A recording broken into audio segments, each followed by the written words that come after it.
attention, please, ladies and gentlemen. You're watching Yes.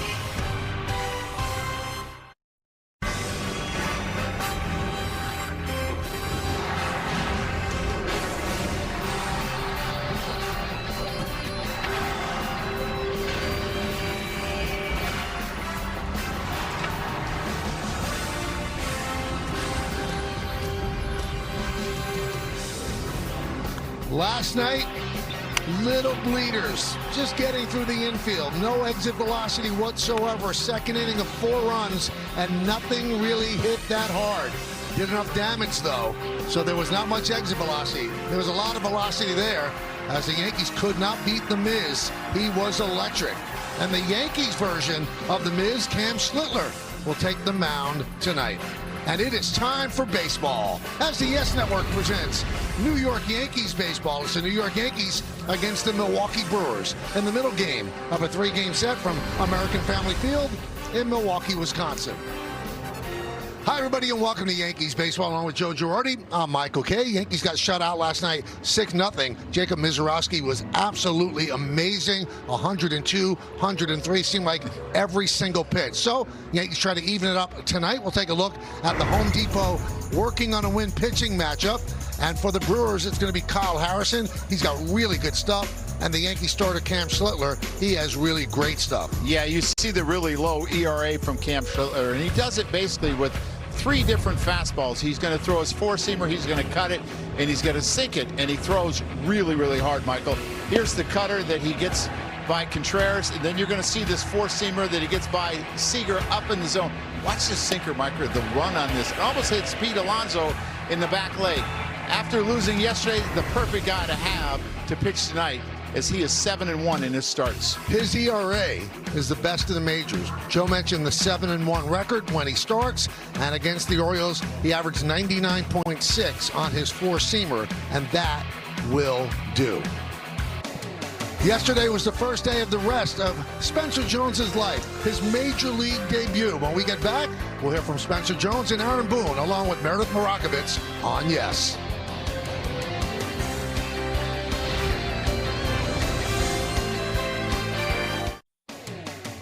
Welcome back to Milwaukee, Wisconsin, where the Yankees will try to get back to their winning ways. Game 2 of the 3-game series between the Yankees and the Brewers is set to get underway in just a little bit. Hey, everyone, I'm Meredith Marakovitz. Last night, the Yankees' number 6 prospect, 24-year-old Spencer Jones, made his major league debut. After the game in the clubhouse, he reflected on the experience. A little nervous, a lot of adrenaline, but having my family there was really special, and it was, a moment I'll never forget. First at bat, strikeout, I thought he controlled the zone well against him. I thought he got off some really good swings, just missed a couple. Obviously ends up working the walk. So, obviously 2 strikeouts and a walk. But I thought looked under control and controlled the at-bats pretty well, obviously against a pretty tough matchup. It's really special. I think all the gratitude and being out there, and it's like a kid's game. I don't know. It was really cool. So I think I'll just hold on to how this feels for the rest of my life. And Jones was pretty much smiling ear to ear from the moment he arrived here at American Family Field. Jones is in tonight's lineup. He'll play center field and bat 8, still waiting for that first major league hit. Plenty more to come here on the Yes Network. When we get back, Michael Kay will be joined by Joe Girardi. We have First Pitch next, right here on Yes.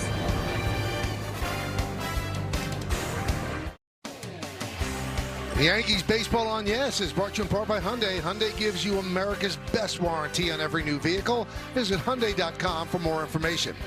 By Memorial Sloan Kettering Cancer Center. By Sage, proud accounting software provider of the New York Yankees. And by Nissan. Hop into a Nissan Rogue and hit the road to adventure. Shop NissanUSA.com. Milwaukee and New York. Laverne and Shirley used to hang out at the Pfister. And the Odd Couple, well, Oscar used to hang out at the ballpark. We're at the ballpark right now. Another big crowd at American Family Field. And the Brewers have taken the field, so we'll take a look at the Yankees starting lineup that will face Kyle Harrison. The Yankees come in at 26-13. and they'll lead off their first baseman, Paul Goldschmidt. The DH is Ben Rice batting second. Aaron Judge in right hits third. Cleaning up, left fielder Cody Bellinger has great numbers against left-handers since the beginning of last season. Ahmed Rosario at third. Jazz Chisholm Jr. at second. Jose Caballero plays short. He'll bat seventh. Batting eighth and playing center field, not DH today, Spencer Jones and Austin Wells behind the plate catching and batting ninth. Kyle Harrison, another young starter for these Brewers, has pitched very well. You see the low ERA, you see the high strikeout totals. So let's check out the Nissan pitcher scouting report. Really? They faced the tough guy in Mizorowski yesterday who has an ERA 2.45. His is lower, Michael. It's 2.12. He's a mirror image of Will Warren. Will Warren, we know, moved from the first to the third base side. Well, Kyle Harrison moved from the third to the first base side when he got here in Milwaukee to narrow his misses. And can I just please unpack? This is the third team I've been with in the last 13 months. San Francisco, Boston, and now Milwaukee. Well, let's check out who's behind him. The Milwaukee defense, brought to you by your local Tri-State Genesis retailers. Churio, Mitchell, and Freelick left to right in the outfield. Infield, Rengifo, Hamilton, Turang, and Bowers. Turang could pick it with anybody at second. William Contreras behind the plate. Tyler Black gets the start at DH, and Kyle Harrison, the 24-year-old, is on the mound. Umpires Roberto Ortiz behind the plate, and he is considered neutral. The umpire scouting report brought to you by your local Kia dealers. 11 big league season, 31 pitches were challenged, 18 overturned. And we are underway as Goldschmidt swings and misses. Michael, you're going to see a lot of that. That four-seamer up in the zone at 94, 95, and he gets a ton of swings and misses and a lot of strikeouts. Driven deep to left field. There it goes. See ya. A long home run for Goldschmidt. And the Yankees shut out yesterday. Have a run today. It's 1-0. Well, Paul Goldschmidt has been swinging the bat a lot better the last 7 or 8 games, and he was always loved hitting here at Miller Park. In 69 games, he now has 21 home runs at this ballpark. He has been a Brewer killer. Tied for number 2, Dodgers in Cincinnati. He has 20 home runs there, and Colorado 18. A career slug of .615. He got to this high fastball, kept the swing really, really short, and took it out of the ballpark. That's too late, I think, from Contreras to try to check that.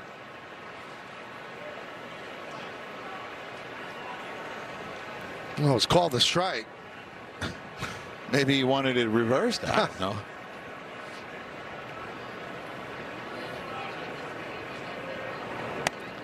Alex McKay, the first base ump. Trip Gibson at second. And Alan Porter, the crew chief, is over at third.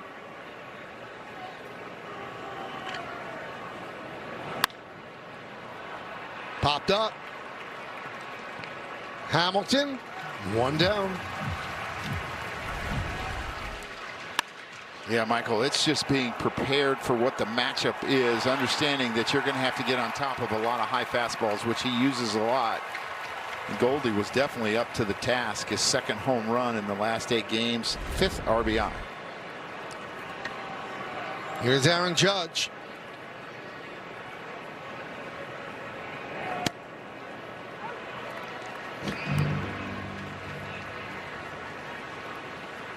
Yankees' first leadoff home run this season.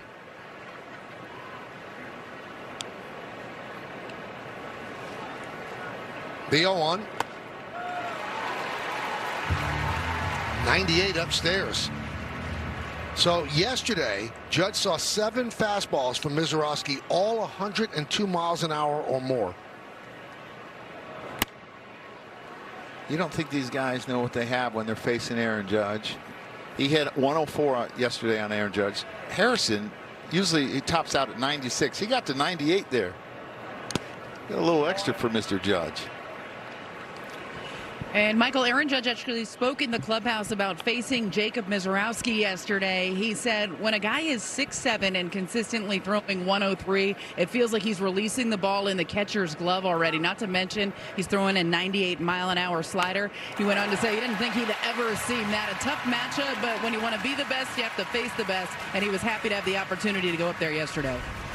And Harrison strikes out Judge. Yeah, a really good slurve down in the zone after going up with his fastball.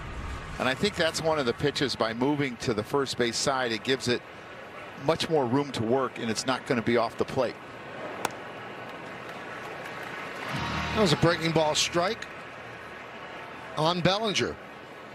Since last season, Bellinger a .340 hitter against left-handers. That's the best of any lefty batter against lefty pitching.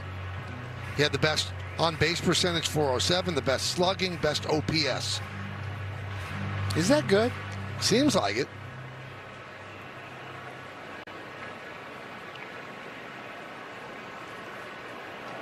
Swing and a miss. Bellinger down on strikes, but the Yankees take the lead.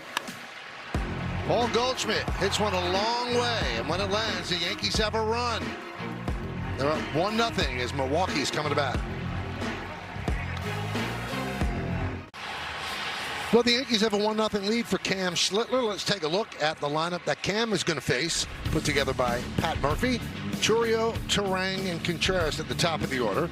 Turang gets on base, .428 on-base percentage. That leads the National League. Middle of the order, cleaning up Jake Bowers and Tyler Black, the DH, and Sal Frelick in right. And the bottom third, Garrett Mitchell in center, Luis Rengifo at third, and David Hamilton, left-handed hitting shortstop, will bat ninth. Well, we look at the great numbers by Cam. He's 5-1, but the Yankees are 7-1 in his starts. So let's check out the Nissan Pitchers scouting report on Cam. He's gaining steam. His last outing, his four-seamer averaged 99.6 miles per hour, a career high. Chugging along, his last four starts, his ERA is .70. The Yanks are 4-0 in those games. And pick your track, Michael. Are you going to see a four-seamer that's going to just kind of stay straight, a cutter that's going to go away from right-handers, or a sinker that's going to go away or into right-handers? Better pick your track, which one you're guessing. And they're all 95 plus. Chourio takes a strike on the inside corner. Since coming off the IL, 3 games, he's 7 for 13.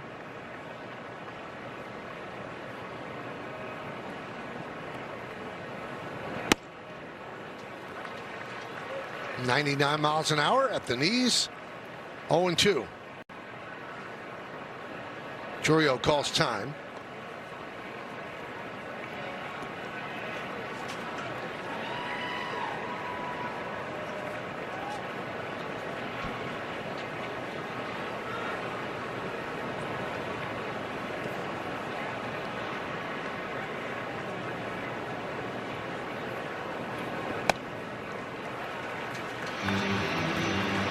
Milwaukee has won 7 times in the last 10 games. Incredibly, all 5 National League Central teams are over 500. Brewers are 20-16. 1-2. Swing and a miss. Got it by him at 99 miles an hour. You don't need much defense with that kind of pitching, but we'll take a look at the defense brought to you by your local Tri-State Genesis retailers. We take a closer look at Spencer Jones. Our CarShield defensive player profile is about Spencer. 328 career minor league starts in center, 17 in left, and 8 in right. He's got speed and a pretty good arm. Here's Bryce Turang. Turang was 0 for 4 last night, snapping a 7-game hitting streak. You know, it seems that Turang is most aggressive in his first at-bat on the first pitch. It seems like he always swings at it. And then the rest of the bats, not so much.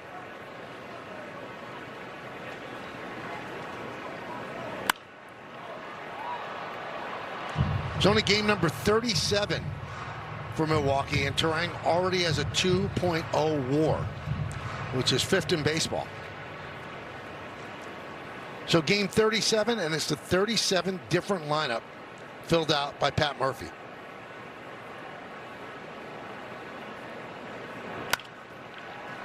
Jazz Chisholm gets in front of it, and a nice hop. 2 away.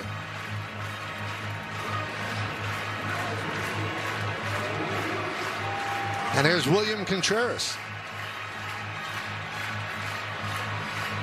His walk-up song is Edwin Diaz's song coming in from the bullpen. So what happens when they face off against each other? They're both excited. You're right. Yeah.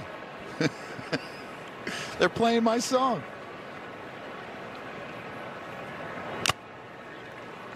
Oh, and 1. Yeah, that does not feel good, Michael. Oh.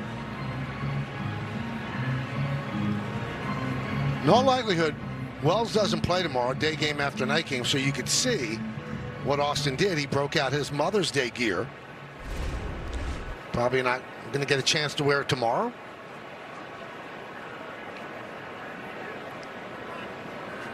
Pretty sharp looking. You think he signs it and gives it to his mom?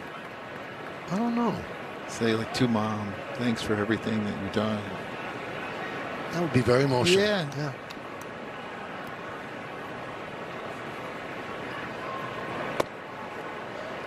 Michael, if you watch Contreras here, watch how early he starts his leg kick. He understands that he's facing a very hard thrower. Seems like he almost starts it right when Cam starts. It's as early as I've seen. I mean, he understands he got to get the foot down or it's in the glove.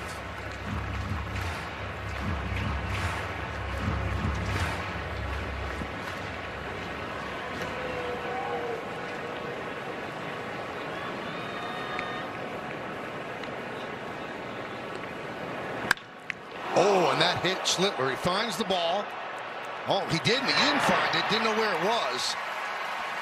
Looked like he found it, and then Contreras beats it out. Now let's see if Schlittler's okay. In his last start, Joe, there were about 3 comebackers that almost hit him. Yeah, and this one got him pretty solid, and it looks like it got him in the calf, in which you see him limping. You're going to watch this get him. He's spinning around in his left calf, and he thought he had it. We thought he had it, but he didn't really see it. 109 off the bat. And you worry about this tightening up and him being able to go through his delivery.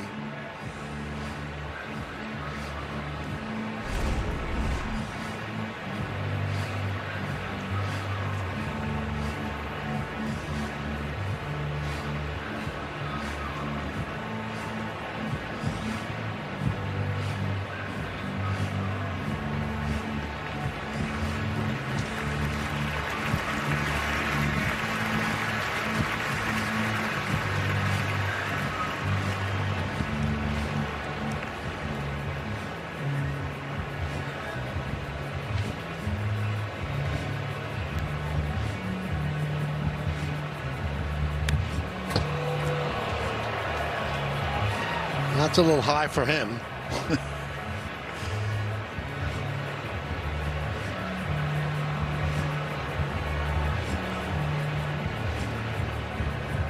Again high.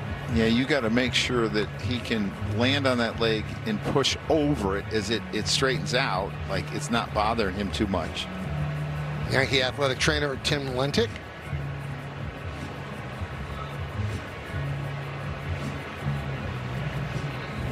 You know he wants to stay in there, but they're going to have him throw another.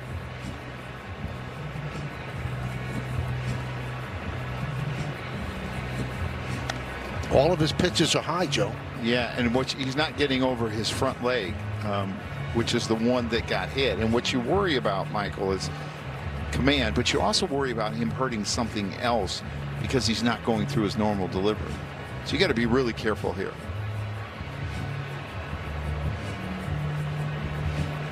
Looks like they're going to leave him in. One more look at the hit. Ooh. Was it his thigh or his calf? I think it got him in the back of the calf. And it's like when you're blocking a ball and you can't find it and it's right underneath you. It's the only place you don't look is right because it's not where you expect it to be. So that's a single for Contreras. And let's see if he's still up in the zone against Bowers.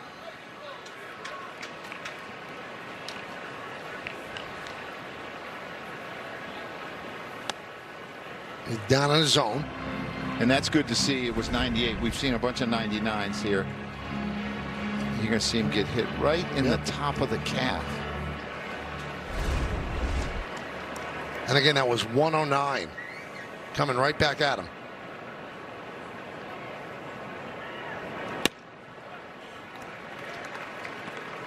One and one. Bowers has elite bat speed, Michael. One of the best in the game, and it's a guy that has really started to figure it out here in Milwaukee.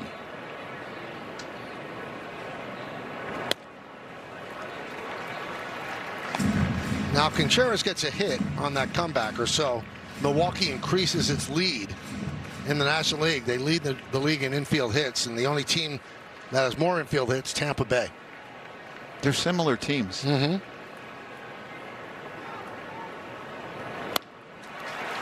And down goes Bowers, and that'll do it. And Aaron Boone breathes a sigh of relief. Through one. Yankees lead this one 1-0 right here on Yes. Play FanDuel's Daily Dingle for free every day for a chance at a profit boost if your selected player hits a home run. And here are the featured home run odds for today's player. All right, Aaron Judge is plus 300, and Austin Wells is plus 700. You didn't know I took Goldie at plus 500? I didn't realize that, did you? You didn't tell me. 1-0 on Rosario starting at third. He has started all the games against left-handed starters. And lifetime batting average against lefties, 296, 798 OPS. You know what you don't realize about Rosario? He's really tall. You have to stand next to him to see. He's a really tall guy. He's a big guy. Michael, that's what I say, that a lot of times that people don't realize how big players are today. And until you get down next to him, you're like, oh my goodness. And I remember going to the mound with so many pitchers and telling them, you stand at the bottom, let me stand at the top. I mean, we know he's pretty big. Yeah. But I used to talk about Gary Sanchez. He was built like a middle linebacker. Mm-hmm. I mean, he was that big trying to catch. Spencer Jones, 6'7". I mean, Belly's 6'3", 6'4". And Rosario works a walk to start off the second. I tell you what, he's done a really good job of taking more walks this year. His walk rate's up this year more than it's been usually in his career. So he's been a little bit more patient. So here's Jazz Chisholm, that big home run that he had against Texas. Since that home run, he's 1 for 13.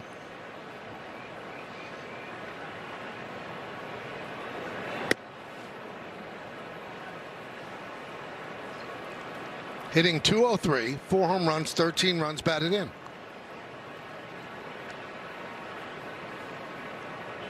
He's closer than he was, you know, if you go back 3 or 4 weeks ago, but he's still not to where he was the last couple years, and the Yankees got to get him there.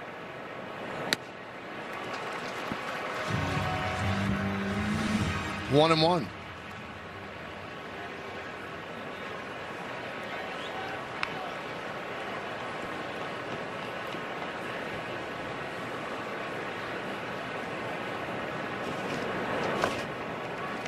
Two and one.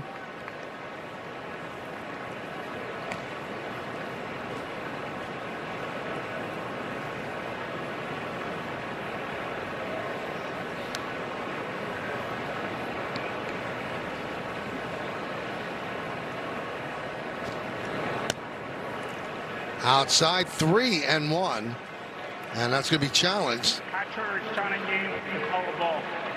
So Contreras taps the top of the helmet,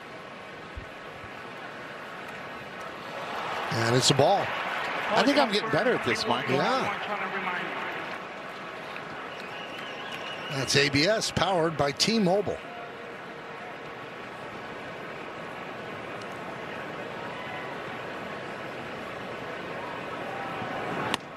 And there's ball 4. So 2 straight walks by Harrison.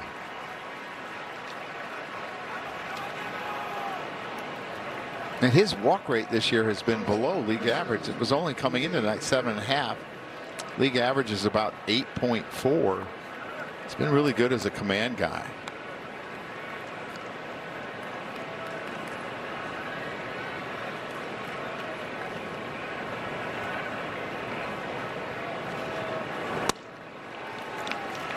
Now, yesterday, Jose Caballero did not have the 3-stripe eye black. And so I said, what happened? He kind of like sheepishly said, I forgot to put it on. I said, well, you can't put it on again because you got 2 hits. And he waved at me. He said, nah. But he has 2. He doesn't have 3 stripes today. So I wonder if he's made a little concession there to take a stripe away. Usually it's 3. Sometimes you wonder what goes through players' heads. A lot of superstition. The superstition, yeah.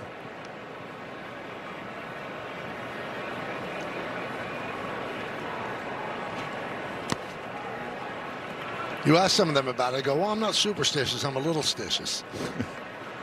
A little bit different than Wade Boggs. Oh. See, I call it routine, not superstitions. So eating chicken every day your whole major league career is routine? Okay. Yes.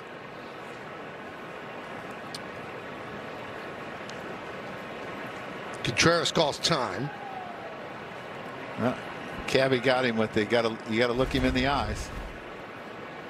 There's yesterday, Caballero had no eye black. The day he came in off the bench, he had no eye black, which he said he never does unless he starts. But yesterday he started, didn't have eye black, and got 2 hits.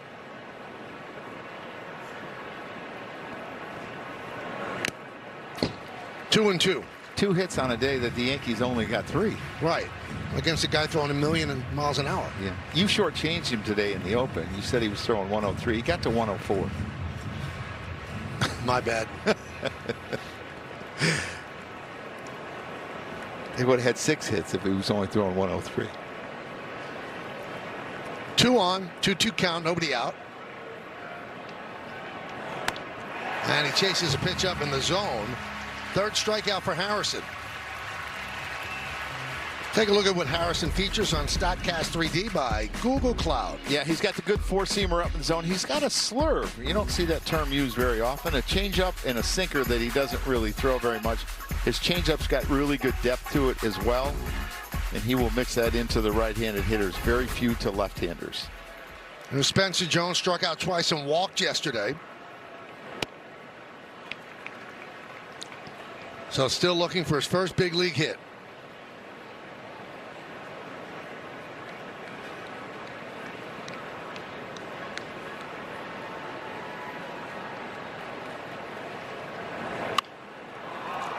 Popped up, shallow left. Churio is there and makes the play. Out number 2.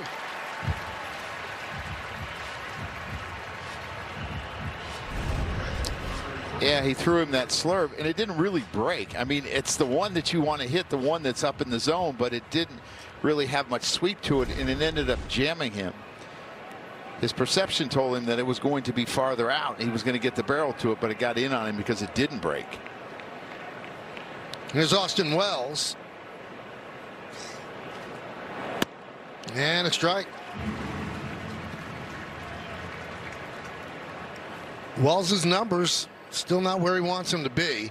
Just 3 runs batted in, 191 batting average.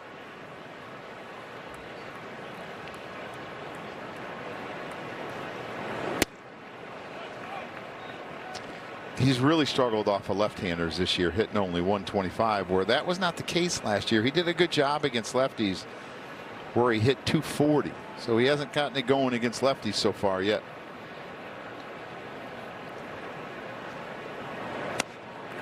One and 2. So Harrison walked the first 2 batters trying to pitch out of a jam. Yankees lead 1-0 on the Goldschmidt leadoff home run in the first.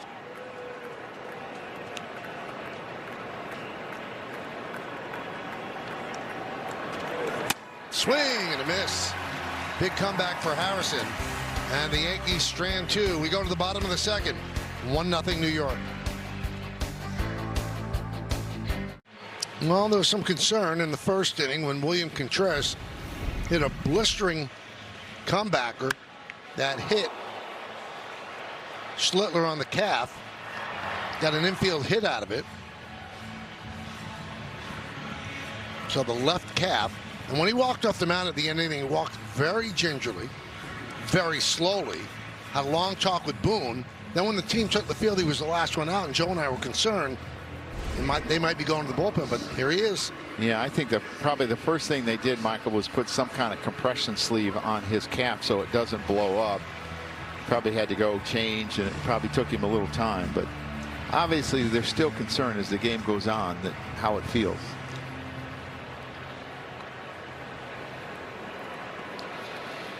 Can't tell if it's wrapped, but in all likelihood it is. Here's Tyler Black.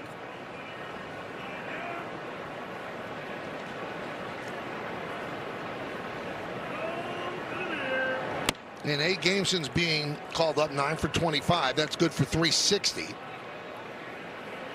Hits the ball the other way really, really well, Michael. A lot of doubles down the left field line, which you don't see a lot from left-handed hitters. He's got excellent speed as well. Surprising. Another Brewer with excellent speed.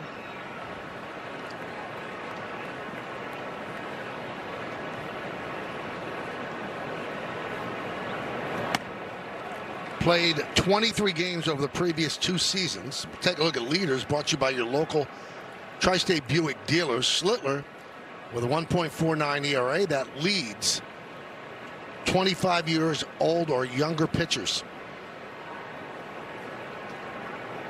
Actually leads everybody for a starter.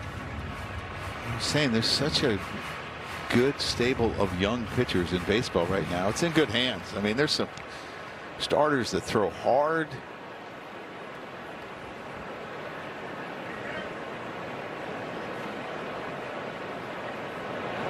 Swing and a miss. 3rd strikeout for Schlittler. Michael, there wasn't a lot of extension on that swing. That was just kind of a, watch this.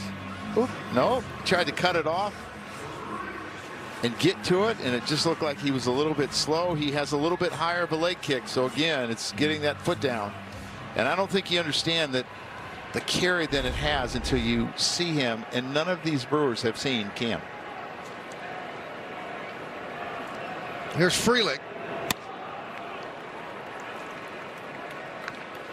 Frelick of one of 14 major league qualifiers with more walks than strikeouts this season, and he's got to face this guy now, so it might even up. Cody Bellinger is another. More strikeouts, more walks than strikeouts. So I'm so glad that you put the number out there, because I was looking, because I was looking at stats today, and I started trying to count them, and then I gave up. I got to like 6 or 7. I was surprised there was that many. 14. 14. Now I'm really surprised. Center field, Spencer Jones gets his first try and puts it away. You know, Joe Altobelli always said, little guys stay out of the air in center. Sal's not a very large man compared to some of these other guys.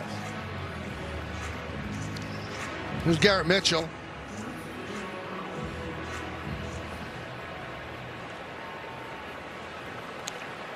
Mitchell came in yesterday for Brandon Lockridge. Lockridge went on the IL with a right knee laceration and contusion. Now the thing about Lockridge, the laceration was so bad that you could see bone, and they took x-rays and they say everything looks fine, but it's so swollen, Joe, that they're not able to take an MRI. So you hope that the MRI comes out okay. Right now they're saying he could be back in a shorter period of time than you would think. Yeah, they were talking about 10 days, and I don't see that happening. I mean, you got to worry about infection always when you have a laceration that deep. They said you could see the tendons. Oh, I'm like, you looked? Who would look at that?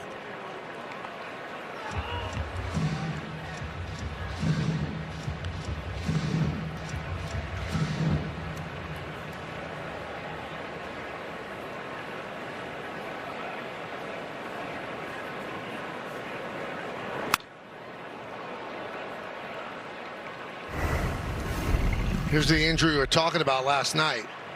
His knee found the only part of the wall that's not covered by padding.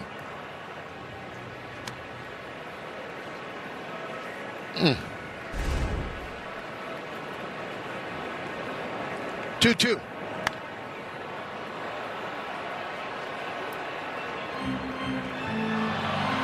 Yeah, look at that corner. He hit right on that corner, and that's probably why he got the bad laceration.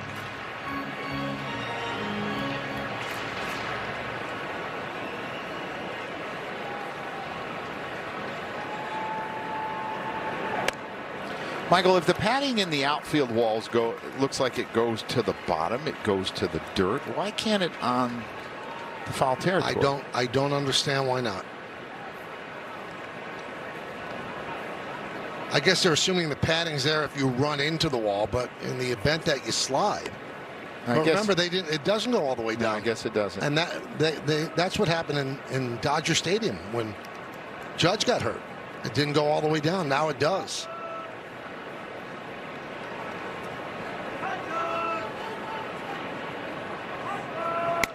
Swing and a miss. So good inning for Schlittler. He has struck out 4 in 2 innings. We go to the third. Well, MLB is partnering with a Chrysler's text line to increase mental health awareness. Free 24/7 confidential support in English and Spanish. Text MLB to 741-741. Paul Goldschmidt will start it off. He had a home run in the first inning.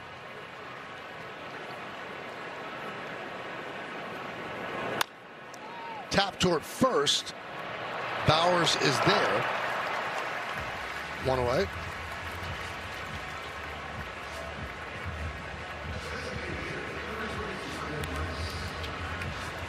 Now here's Ben Rice. Ben Rice came back from his injury. He was 0 for 4 with 2 strikeouts yesterday. Popped a short in the first inning today.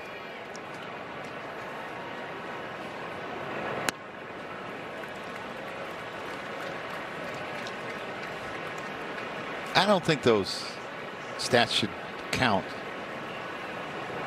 on your record when you're facing a guy throwing 104. So just you want them to have an asterisk or not count at all? Just scratch those 3 at-bats that he had on him. So he's 0 for 2 since he's come back. You're very kind.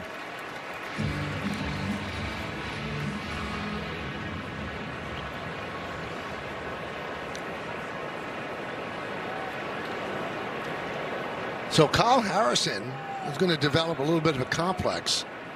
So last June he was traded from the Giants to the Red Sox in the Rafael Devers deal. Strike 3. Rice down looking. And then in February he was traded from the Red Sox to the Brewers in the Caleb Durbin, Andrew Monasterio, and Anthony Siegler deal. 4th big league season, and he's done well. Now Caleb Durbin started off terribly for the Red Sox, but lately he's picked it up. Breaking ball to Judge. They also got the lefty they threw out of relief yesterday too in that trade. Drouin. Yep. And their shortstop David Hamilton. So good deal for Milwaukee.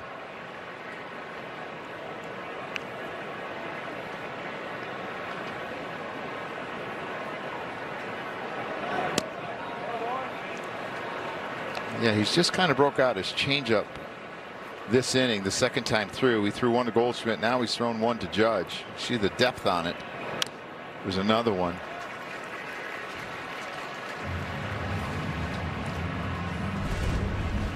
You're going to look at this, and it just kind of drops at the end. It's really late movement on it.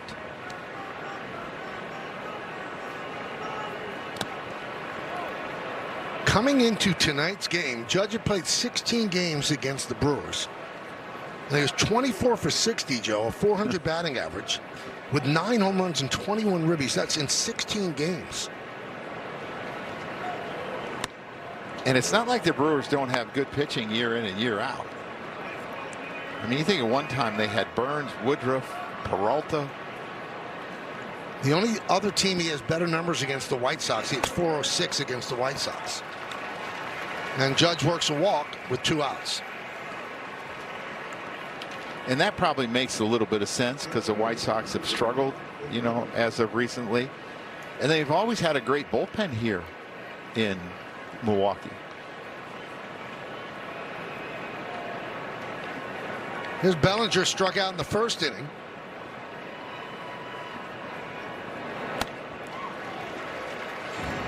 Oh and 1.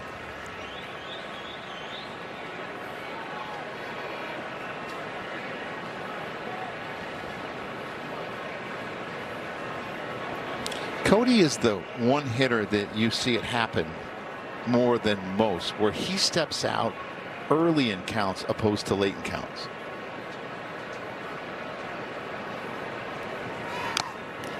Now Judge only seems to step out when there's two strikes. Picks up the dirt, tosses the dirt. Yankees with a run in the first inning. They're 21-3 when they score first. Judge leads off first. 0-2 count on Bellinger. Pop foul and out of play. Makes the second deck. You see the reverse splits on Kyle Harrison. For his career and this year, lefties have fared much better.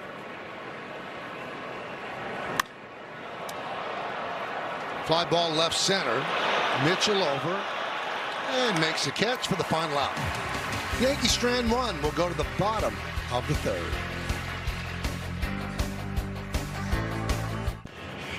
Welcome back to American Family Field as we head to the bottom of the third. On April 26th, Luis Gil was optioned to AAA due to some early season ineffectiveness.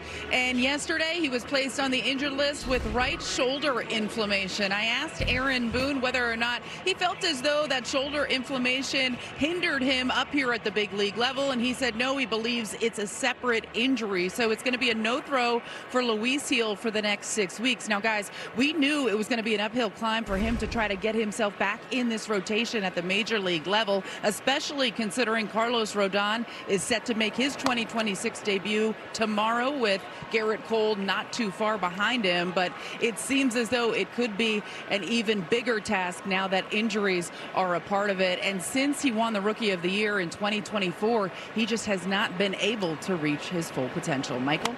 Thank you, Meredith. That's the injury report brought to you by Montefiore Einstein, the official hospital of the New York Yankees. So they're shutting him down for 3 weeks. And the calculus, Joe, is that it takes that long after being shut down to get ready again. So you're looking at least 6 weeks if everything goes great. Yeah. And, you know, he's not going to throw for 3 weeks, so it could be even longer, Michael.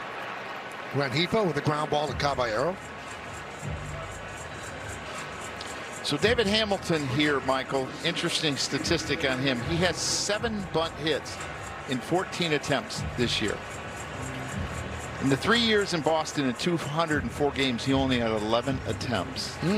They have convinced him to bunt here, and he has been very effective. And you see Rosario playing way in. And Goldschmidt is not. So if he drags it, he's got a good chance.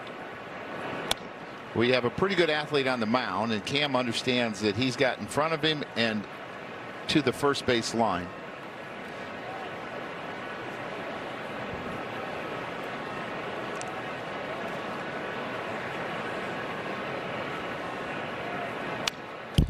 And one way of negating that bunt is throwing a lot of hard stuff up in the zone, because it's really hard to bunt. Most hitters want to bunt off-speed pitches because it deadens the ball. You got a guy throwing 100 or a cutter into you, it's going to be really hard to bunt. Now, he never thought of himself as a good bunter, but Pat Murphy told him in spring training to practice it every day. So far, so good. 1-2.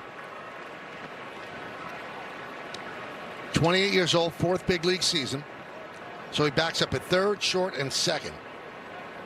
He has 7 steals, and that ties him with Bryce Terang for the team lead.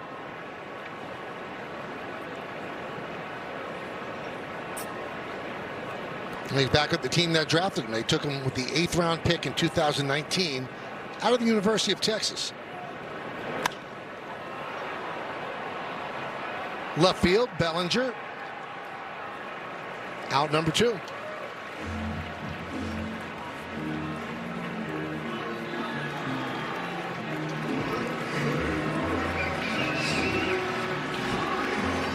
And back to the top of the order in Jackson Churio. Now, the Brewers offense has a slogan, a motto, so to speak. It's called drag 'em. And it really means drag him. They want to drag the pitcher down by having him work hard, knock him out of the game, making contact. And that second inning yesterday with Max Fried, after it was over, they pretty much said to themselves, we drug him. That's what they do. Yeah. Made him throw 40 pitches, and he didn't even give up a hard hit ball. A couple walks added in there, a sac fly.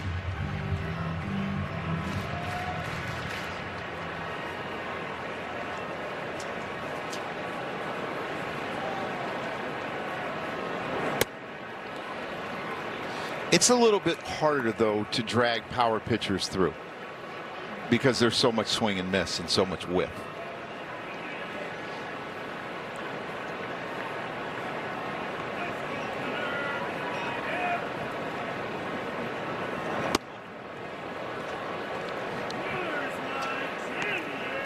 Well, Schlittler's velocity has not been affected after the comebacker. Sitting at 98.99.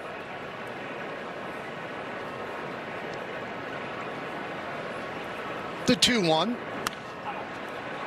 Now 2-2.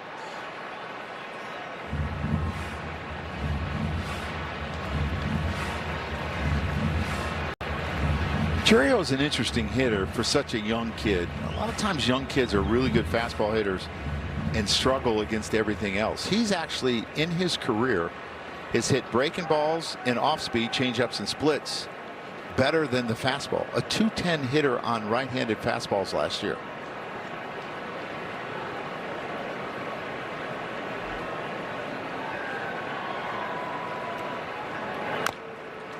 Jumped up and hit him. Foul ball.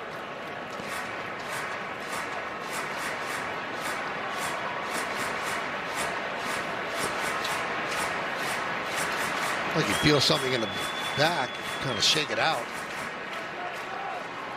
I think he had an itch. You think so? Yeah, that's all he had, an itch. Probably a tag back there.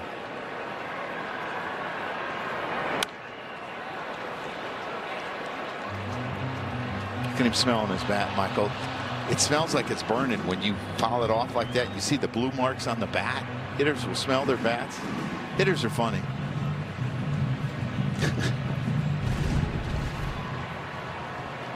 Really a short stride. He keeps it really, really simple. It's probably one of the reasons he's able to hit the off speed. Now he's talking to it.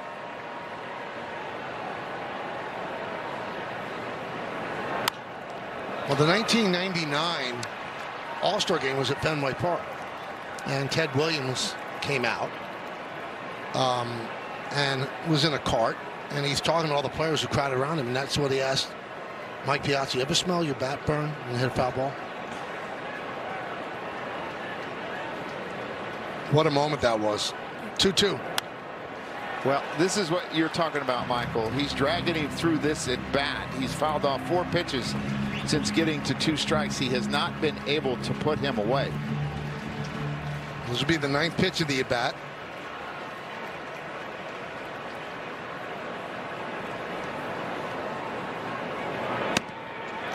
Three and 2.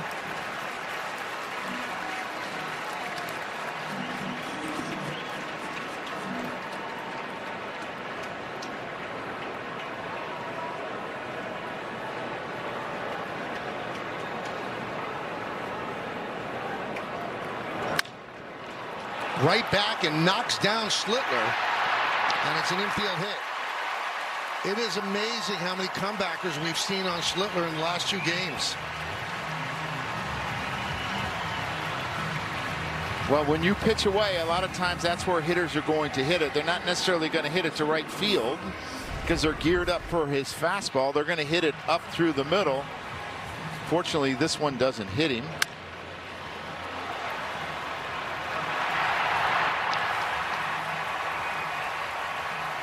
It actually took somewhat of a funny hop to Jazz, and I think it's because it was deflected off of his glove and maybe changed the spin a little bit. Ball stayed down. It didn't come back up. Now you got to worry about him running.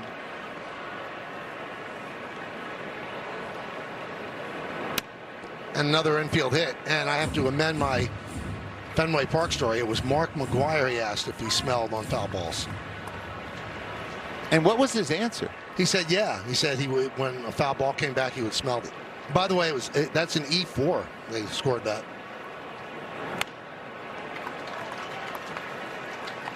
Did you ever smell burning wood? No, I didn't. You see a lot of hitters do it.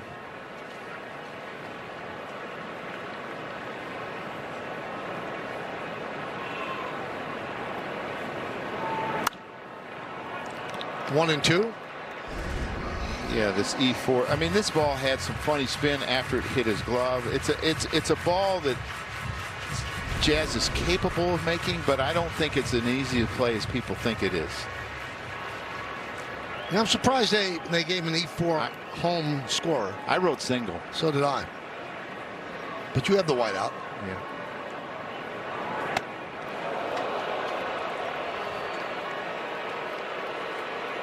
So 2-2.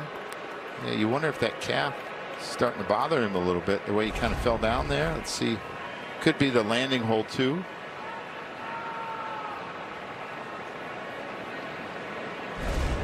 And that is the leg, the landing leg that he got hit.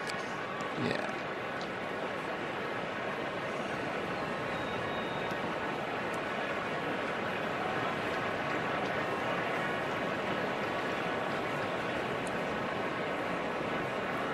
Runner goes. Lined right at Jazz Chisholm, and that'll do it. No runs, no hits, one error, and one man left on base. 3 in the books, 1-0 Yanks.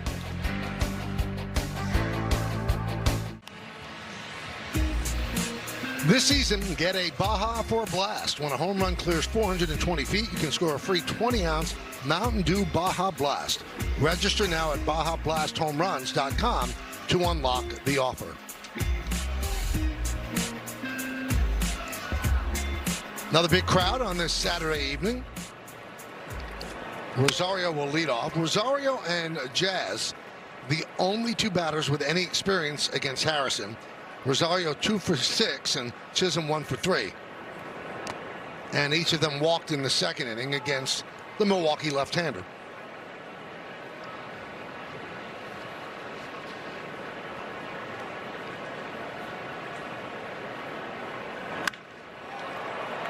Left field, and it's going to be over the head of Churio and up against the wall.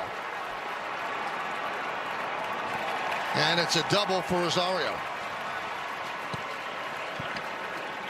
That ball was smoked. And I don't need to know the velocity off the bat to understand this ball is smoked.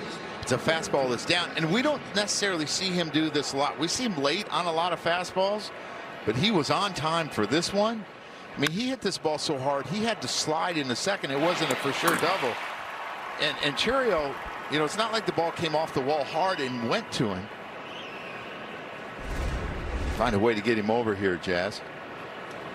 Might get lucky and also get him in. And a drag bunt up the first base line. Hustling is Jazz Chisholm, and he gets a single. Now moving to third is Rosario. That's just a great at-bat, because the worst thing that's going to happen is he's going to be on third with one out. But it's such a good bunt, it left Jake Bauers in limbo. He wasn't sure, do I need to go get it? Do I let Harrison get it? And by that time, it's too late. And Terang wasn't over there far enough to probably get Jazz as well. It's just a perfect executed play, and there's not a whole lot you can do against it. All right, so Rosario is the first runner to third in this game. Caballero comes up first and third, nobody out. Yankees lead 1-0.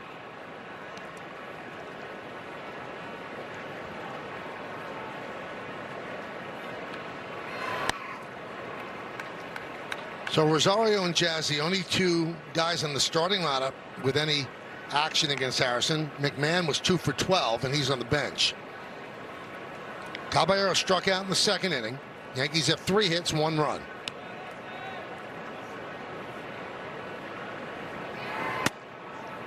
Ooh. Home plate umpire flinched. Looked like he was going to call that a strike, and then it just had that late cut on that changeup. Took it out of the strike zone. Caballero's got to make sure he gets a ball down that he can handle. 3 of his 4 home runs have been off of left-handers this year. 2-1. That's what he wants you to swing at. Got to make sure it's down. You know what you could do here, Michael, too? And it's tough because Harrison pitches so much. You could push a bunt towards second base, and you got first and second. Nobody out, and a run in.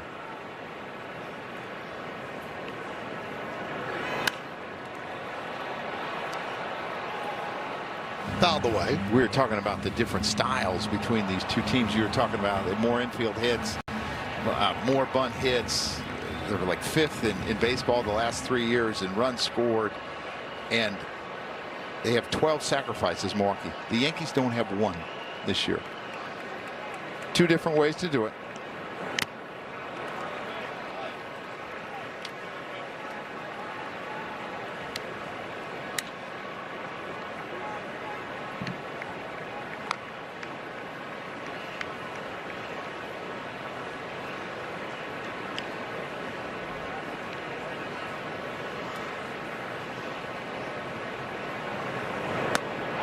Check swing. Did he go? No, he did not.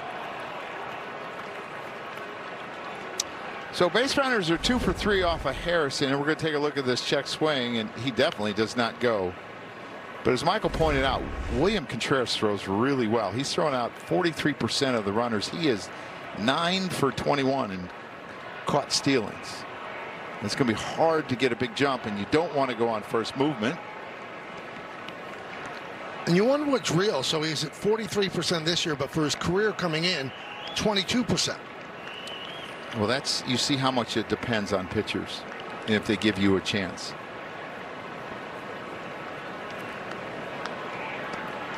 And it used to be that you thought that tall pitchers were slow to the plate. Like, you look at Cam. Cam's quick to the plate. He gives you a great chance. Mizorowski at 6'7", I thought he was fairly quick to the plate last night.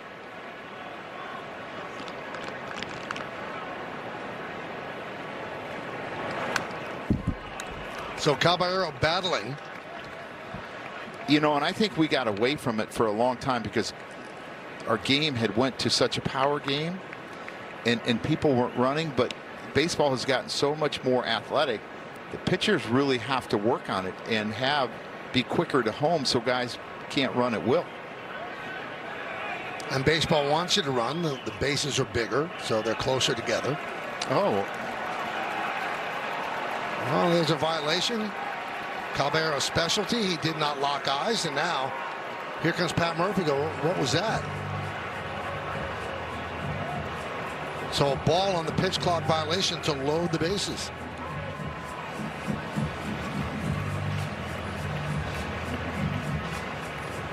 Well, he's been doing it all year. He finally got a pitcher. We also we saw him get himself too. It was a strike 3 where he didn't look up quick enough.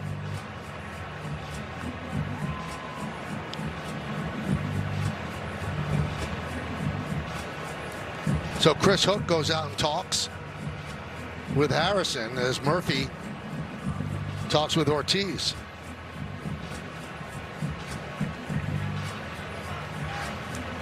So here's Spencer Jones with the bases loaded and nobody out. Was really good in these situations this year in the minor leagues. Hit 357th runners in scoring position. Somehow he has to find a way to either get just a sac fly or find a way to get a run in. Even a ground ball to the middle infielders is going to get a run in. You got to find a way to cash in here.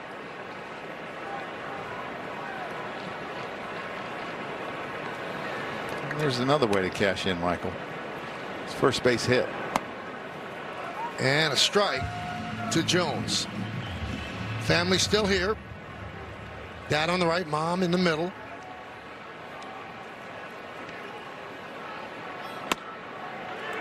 Oh, and 2.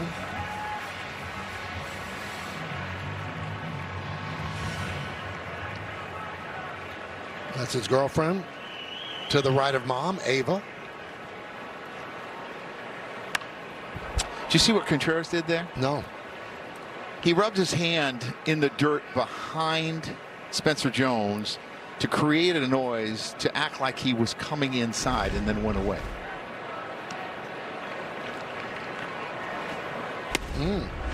Pitch outside. Very sneaky. You ever do that? I used to try to make noise with my feet, like I was going in.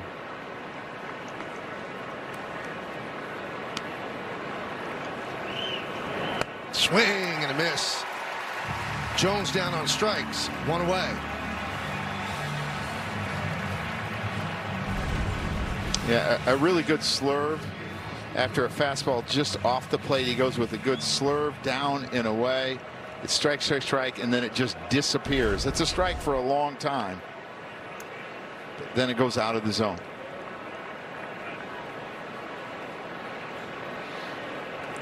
Here's Austin Wells.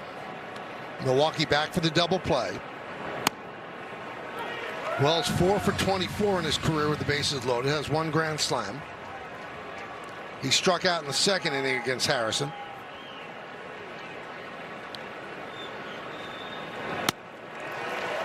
Oh and 2. Joe mentioned earlier he is struggling against lefty pitching. Yeah, and Harrison's thrown him 2 good breaking balls. One that he started at him that froze him, and then that one that started inside and ended up on the outside corner. He's not given him a pitch to hit so far in this at bat. And I would think he would throw him another breaking ball. He could go fastball up, which is his bread and butter, but see, I'm not sure that pitch does anything, Michael, because it's so far off. So it's not a waste pitch, it's a wasted pitch. I believe so. 1-2. It's one of my least favorite things in baseball today. We're such slaves to the pitch count, and you're wasting pitches rather than trying to put somebody away on 0-2. Yeah, I mean, he's at 71 pitches already.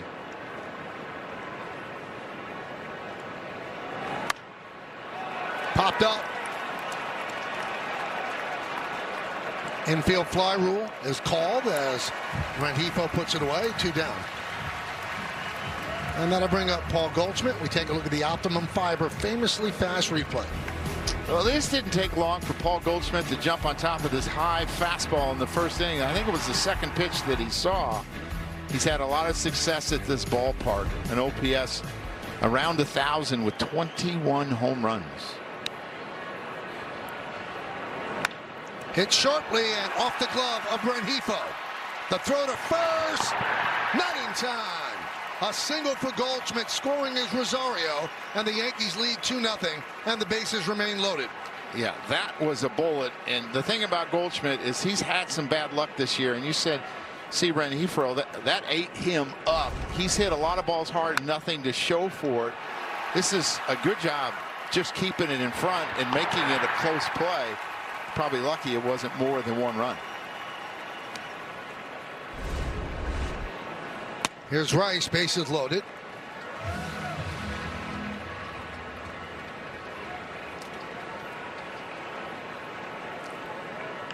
And that scored a single.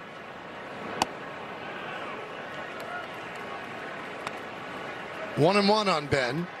0 for 2 tonight.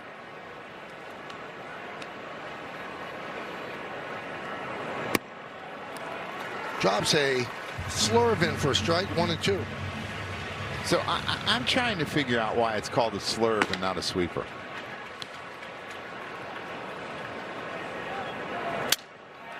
Up the middle and right to Hamilton, and that'll do it. The Yankees get a run. 3 hits, bases left loaded, and we'll try to figure it out with Joe. Well, tomorrow it's a Mother's Day matinee on Yes as the Yankees and the Brewers wrap up this weekend set here in Milwaukee. FanDuel pregame coverage begins at 1:30 with first pitch scheduled for 2:10 on Yes and the Gotham Sports app. And you have to tune in. Carlos Rodon will make his season debut. William Contreras leads off the bottom of the 4th. Yankees lead 2-0, and there's a strike from Schlittler. Michael, since 22, Contreras, catchers, first in average, first in on base, 4th in slug, 1st in OPS, 3rd in WAR, which is amazing. But what's even more amazing to me is he leads this team in hits and RBIs. And for a catcher that's not supposed to play every day, he's really a good hitter.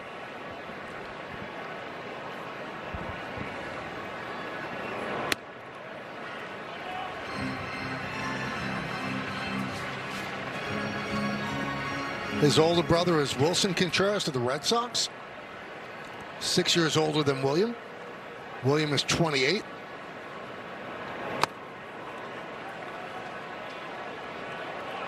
That's a nice little break. A little foul tip. He tried to hold up. Last year, Joe, 128 starts behind the plate. That's second in the majors. JT Realmuto had 132. And he DHs a lot. He would DH when he wasn't starting it behind home plate, too.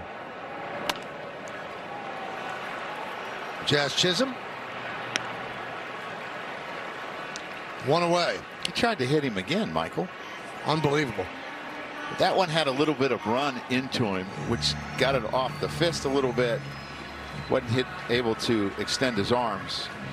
Didn't hit it so hard.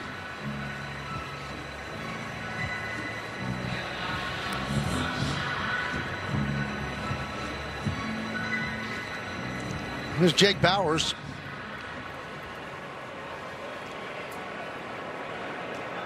Bottom of the fourth inning, 2-0 Yanks. Middle game of this three-game set.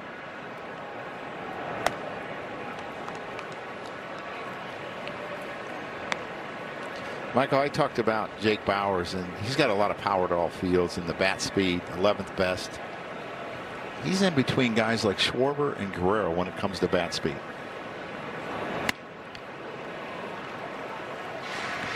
I know the Yankees had him and they really liked him. They thought he was going to hit a lot of home runs, and he's been productive for Milwaukee. But he will shoot balls the other way as well.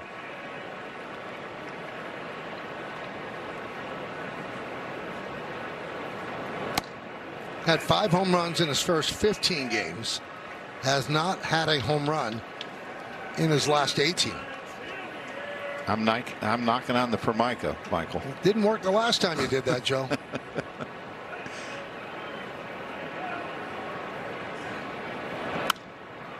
Fouled away. 2-2. Now, Pat Murphy has done a really good job with this team. His record is 210-150. And he's one of only 4 managers in baseball history to win back-to-back Managers of the Year. Swing and a miss. Bauers down on strikes. The other ones, Stephen Vogt, Kevin Cash, and Bobby Cox, who passed away today. Took over for Craig Counsell. Counsell shocked Milwaukee by leaving for the Cubs, and Counsell actually wanted to bring Murphy to the Cubs as his bench coach, but then the Brewers offered Murphy the job, and boy, it's paid off.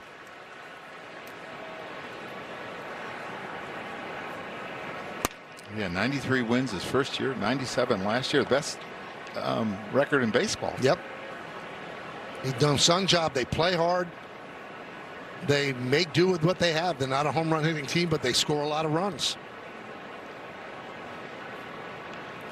And Milwaukee does a good job. They've made the postseason 7 times in the last 8 seasons, and 3 seasons in a row. This is a team with a very low payroll. Yeah, and without power, Michael, you're right. They find a way. They were 6th coming into the series in runs scored with over 5 runs a game. And in this day and age, the excuse that people have why you have to hit home runs, it's the pitching's so good, it's hard to get 5 or 6 hits to put up a crooked number. But because of their athleticism, they're able to steal bases. And I've always thought stolen bases should go on slug. If you're safe, you get an extra base. If you're thrown out, they take one away. I like that. Yeah. Because it's really you still who you are. Right. Did he go? Yes, he did. Block down on strikes. 1, 2, 3 inning for Schlittler. We're going to go to the 5th.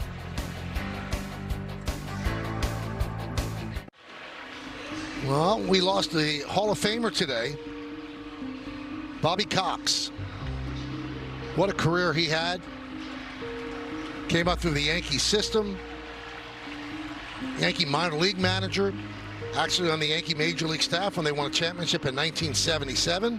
Went to the Braves, then went to Toronto, back to the Braves. 1995 world champion with Atlanta. 5 National League pennants, 4-time manager of the year, and 162 ejections. He was something else. And you have a great story about him, Joe. I do. In 2000, I get a call from Phyllis from Major League Baseball. It says, "Do you want to come to the All-Star game?" And I said, "For what?" She goes, "To play." I said, "Really?" She's like, "Yeah. I think Todd Hundley got hurt. Mike Piazza was hurt. Like 7 guys went down." By the way, Chad Patrick is in the pitch. Okay. So I said, "I'll get there." She goes, "Do you want us to make flights?" I said, "No, I'll get there." So I got Kim, and Serena was 9 months old, and I got to, carry Serena on the field when they did the introduction. She fell asleep in my arms. It was priceless, Michael. I didn't get in the game, though. I did get to take BP, and I was with all these sluggers. I'm like, oh my gosh. So Bobby Cox calls me in after the game. He said, "I'm sorry, we got to hold some people back. I didn't get you in. Here are my lineup cards." And it meant so much to me that he would do that, because that should have been special to him. Right. And he gave me the lineup cards, and I kept them, and it's quite a souvenir, and I'll never forget it. That's awesome. Aaron Boone was talking about him like he's legendary among managers because he's the only manager that wore spikes. They used to do it in the old days, but he actually wore spikes while he managed. Joe, you didn't. Joe No. Torre didn't, right? No. And Boone doesn't. Strike 3. Judge down looking. So I asked Boone. He said, "I think somewhere this year I'm going to wear spikes to honor Bobby." And I said, "Well, why don't you put them on today?" He said, "I don't have spikes." I said, "You really don't have spikes?" He said, "No." Why would he bring a pair of spikes if you never wear them? Well, what if you're on the field during infield practice? We don't ever go that hard.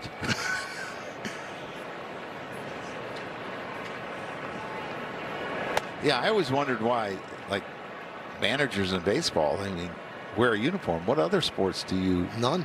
Yeah. So you want them to be like Connie Mack? Well, I don't want to wear a suit. You know how much I like suits. I don't want to wear a suit, but a pair of jeans and a T-shirt. Now, let me tell you all a little secret about Joe Girardi. He hates wearing a suit and tie so much that he does not put on a suit and tie until 2 minutes before we go on air. And then once we do our open, he strips down. He's actually nude right now as he's doing the game.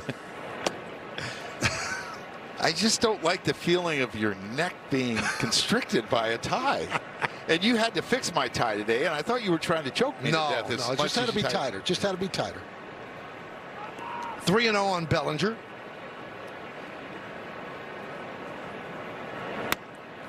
Boone actually showed me a video, Joe, that during the offseason, he wanted to remind his players to put spikes on and break them in before you get down to spring training. So he put on a pair of spikes and took a video of him walking around his backyard in the snow, talking to his players as he's picking up his dog's droplets. Poop. Yeah. And he's just going through the whole thing. You remember, you got to break in your spikes. It's important to break in your spikes. Ground ball and knocked down by Bowers. No play. And Bellinger will reach. Well, one thing the Brewers have not been, which they usually are, is they have not been a great defensive team this year. 17th in outs above average. DRS 10th, which is pretty good. Errors, they're middle of the pack. 16th with 17 errors. His teams are really good defensively, but this year they've had some issues. I think it will probably all iron itself out eventually. Here's Ahmed Rosario. Okay, can we get back to those spikes? Okay. Really? Yeah. Like, spikes are like broken in when you take them out of the box now. They're so good. He was reminding his players to start wearing spikes to break them in. I think he had a flashback when he played and how stiff spikes were back then. Runner goes. Swing and a miss. Throw to second.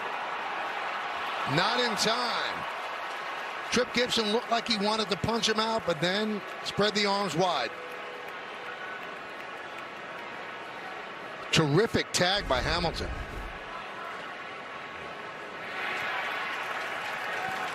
Wow. Let's see if they challenge. Yeah, and they will. Yeah, you know, because he didn't touch the base with his feet there, Michael. Right. They may have got him. His feet were past the bag when he's tagged. but I don't think he touches the base. He goes over the top of it. I think he might be out, Michael.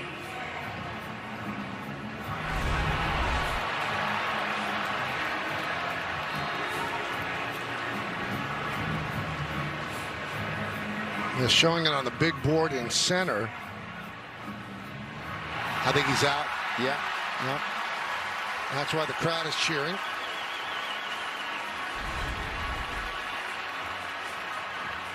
Yeah, his foot is in the air and it's over the bag, but he touches the bag with his leg that's tucked under. And he misses his hand, but he gets him on the forearm, and I think he's going to be out. That was Turang who made the play, not Hamilton. A terrific tag by Turang, who has 31 defensive run saves since 2024. Has a platinum glove in 24. The call on the field is overturned. The runner is out. Milwaukee will retain their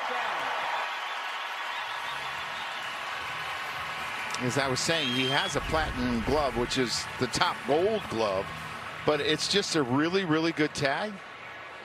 He wasn't going to be able to keep the tag on him because he had to jump, but just an outstanding play. 0-2 on Rosario.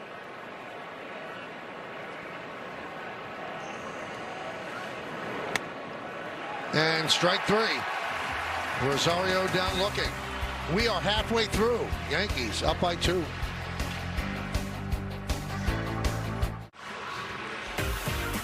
It's time for Pinstripe Pride, brought to you by Toyota, the official hybrid vehicles of the Yankees. And here's Liz and Denise enjoying their time at the stadium earlier this week while watching their Yankees defeat the Texas Rangers. Use the hashtag Toyota Pinstripe Pride and mention yes in pictures you post to social media to reflect your love for the Bronx Bombers. We might spotlight you in a future game. First pitch of the bottom of the 5th is a strike to Sal Frelick. You know, I was a little dumbfounded when Patrick came in because he's scheduled to start Tuesday. He's one of their starters, but they have an off day on Monday. So the guys around him, you could move up. You could move Mizorowski up a day. You could move Sproat up a day and actually have him throw Wednesday or Thursday. And because they're losing the game, I don't think they go to, to some of their top relievers. So it's a way, to try to keep the game close without going to some of these guys. Because a lot of times they would go to an Ashby in a situation like this, asking for a couple innings, and then to see where they're at. Frelick with a fly ball to center in the second.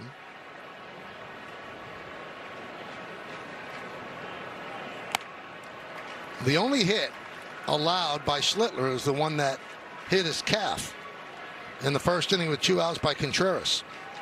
Another runner reached on an E4. Yankees lead 2-0.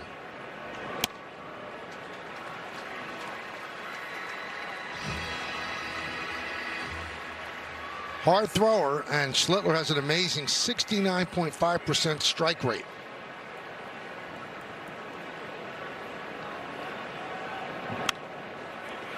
Foul back here. He does a really good job, Michael, of being directional right to home plate. And I think that's one of the reasons he's such a great strike thrower. And the other thing was, he didn't throw hard when he first signed, and he was a strike thrower then, and he was able to keep the consistency. Line drive, it is a foul ball. Even when the velocity increased. I would say it's almost like a guy that has guard skills in basketball and then grows like 8 inches and all of a sudden is a forward or a center, but he still has those guard skills. Well, he kept his strike throwing skills.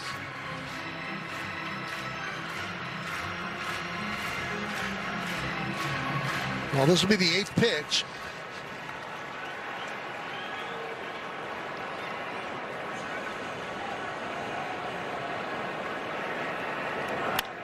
And fouled away. Both these guys are from Massachusetts, so you wonder if they faced each other in high school at all. But Sal's one of those guys that's really hard to strike out. The 5th lowest K rate in baseball, and his zone contact is really high. Popped up Rosario on the run and makes the play in fair territory for the first out. So Schlittler wins that battle. But they kind of drug him through there a little bit, Michael. 9-pitch at bat or something, 7-pitch at bat. They want to get him out of the game.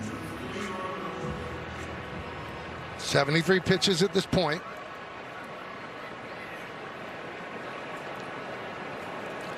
Here's Mitchell.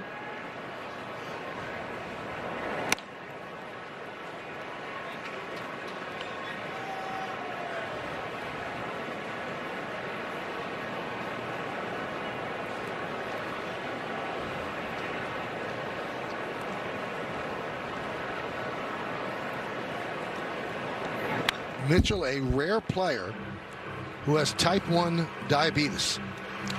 And he said it gives him an advantage because he knows how to take care of his body and what it means to be ready on a day-to-day basis. He said, I'm with the right organization who trusts and believes in me. That's all I can ask for, not just as a baseball player, but as a type 1 diabetic.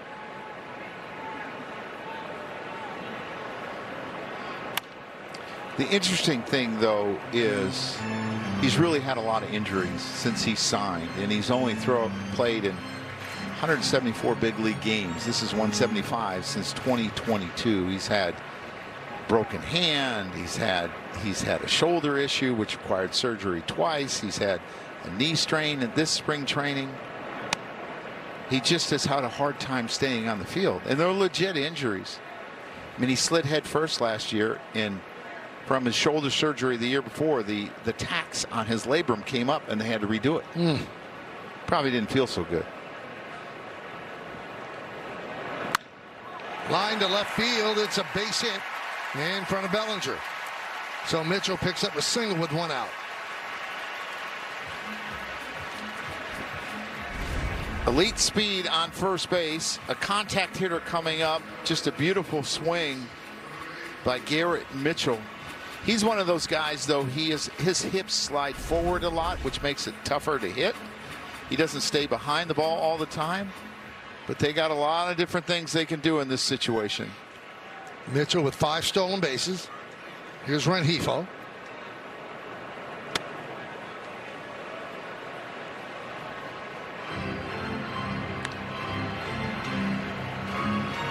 Seems like all the hitters on the Milwaukee hitters are tough to strike out, and they're contact guys.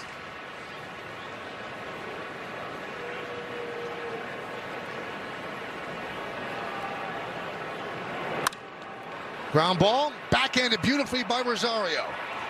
He is out at second as Caballero jumped in front of Jazz to receive the throw and then had to find the base to get the force. Let's see if they challenge. Yeah, I'm not sure he got that foot down in time for this to be out. And I'm trying to figure out why Jazz didn't go to second base. I mean, this is Jazz's position to cover. He was there. Yeah, there's a mix-up in communication, and that needs to be communicated better. Now here comes Pat Murphy. Ooh, maybe saying they didn't get it in time. Oh boy, this could be an ejection, Michael. So he didn't challenge in time, what you're saying? Yes. And you have a pretty calm guy in Alan Porter, but as a manager, there's frustration there because you want it to be challenged.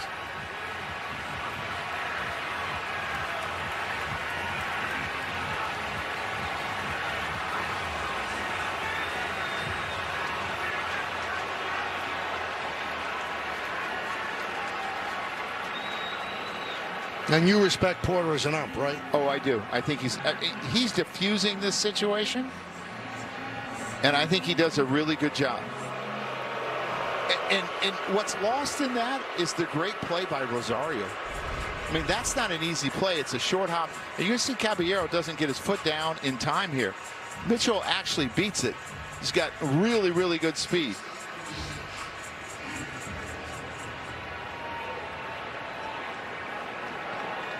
Saying no way. He was out at second. And you have to do it in fairly quick order, and I guess they were really studying the replay. It took too long. So 2 down.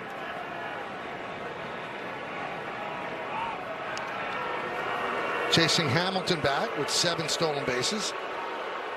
No, Rengifo, Hamilton's at the plate.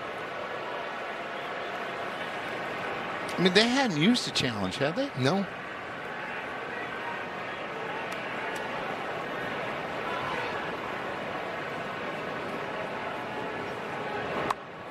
Bunted and foul ball over the screen in the seats. Michael, I talked earlier about it must be tough to bunt a guy like Cam because he pitches up so much. And he's got such great velocity, and it's hard to deaden. As we said earlier, he's got 7 hits this year. He's been really successful at it. Tough guy to bunt. Maybe try to push it over his head.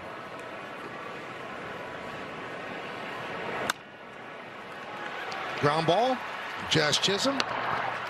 And that will do it. Here in an interesting 5th, Milwaukee leaves 1.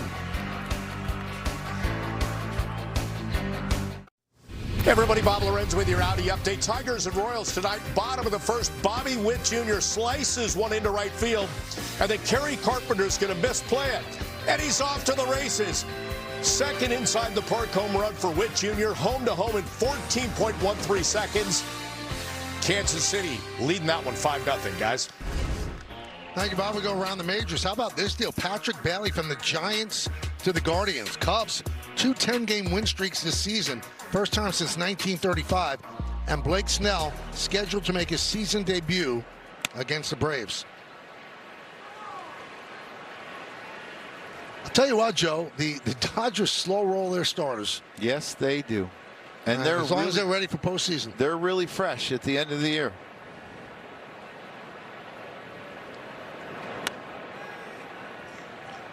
Two 2-0.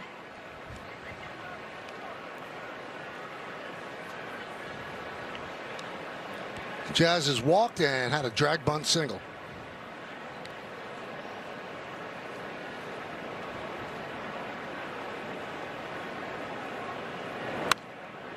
Foul back to the screen.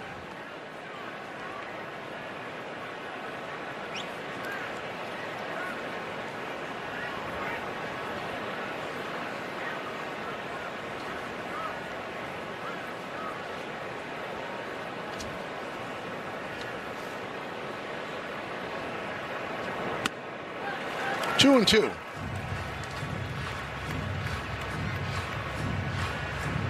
That seemed like a pretty big uppercut there, Michael.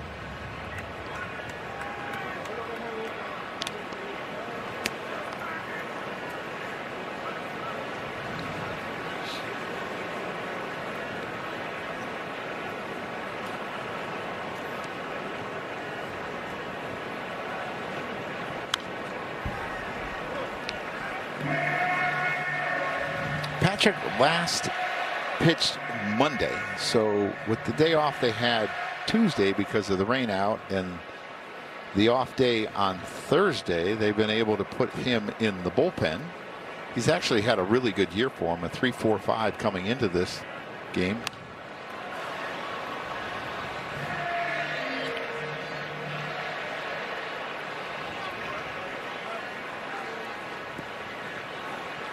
He's had 5 starts and 2 long relief outings.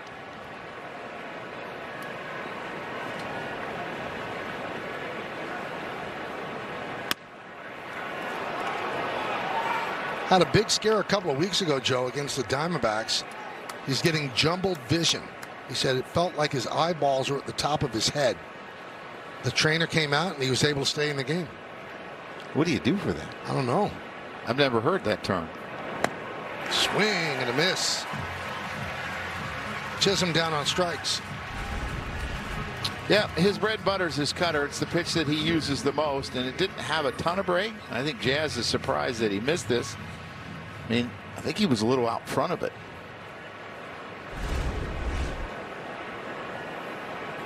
Patrick was 7th in the National League Rookie of the Year voting last year at a 3.53 ERA in 27 games, 23 starts. Here's Caballero. Struck out and walked. So should there be an asterisk on a walk if you get it on a time violation? It's going to look like a Christmas tree. You're going to have all these asterisks on your scorecard. Well, I just got to get a green marker then. I got red already. 1-1 on Caballero. Yankees up 2-0. A run in the first, a home run by Goldschmidt. Beautiful evening here in Milwaukee. And then an infield single by Goldschmidt drove in the other. A bunt toward third. Rengifo fields, fires, and a nice scoop by Bowers to get Caballero. Really good play on both ends. Yeah, he read that really quickly, and it's a good bunt by Caballero, but Rengifo's got really good speed, and he attacks this ball really well. You're going to see him set up it so he's ready to barehand it and throw right to first base. A good pick by Bowers. And they get the speedy Caballero. How about Patrick strolling like he's in Central Park, then realize I better get down to let Rengifo get a throw off? It's a good idea. Here's Spencer Jones. 1-0. I hit a pitcher once throwing to second base. Which pitcher? It was in college, and it hit him right in the back of the head. He turned and was looking at second base. And you're taught to throw it like head high at the pitcher. Oh, I hit it head high. I hit him right in the back of the head.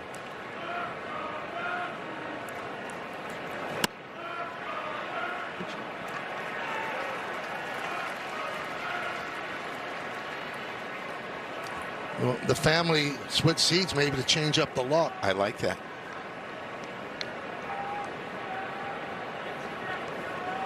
Spencer looking for his first big league hit. Boy, does he take strong swings. Yeah, he does not get cheated. And I think as he goes along in his career, he'll probably cut that down a little bit. I'm sure there's a lot of anxiety and he's pumped up, probably overswinging a little bit. 2-2. He did reach yesterday on a walk. Today, a fly ball, a left, and a strikeout. Oh, the anxiety. Whatever they're feeling, he's got it 10 times worse. Swing and a miss. Jones down on strikes. Yankees go down in order. We'll go to the bottom of the sixth. 2-0 Bombers.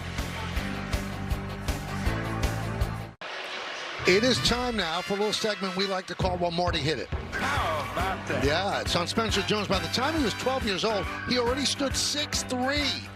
He hit so hard in Little League that adults discussed putting up a protective screen in front of pitchers. And his childhood baseball dream was simply to be good enough to play in the Cape Cod League. Well, he has certainly exceeded that. Did he play in the Cape Cod League? Yes. I got a chance to play in that league. What a fun time. Everybody that played in it says it's the best. I was a Katuitt Cavalier. Slitler dealing to Churio. And a strike. Now, did you live with a family like they all live? I did. Yep.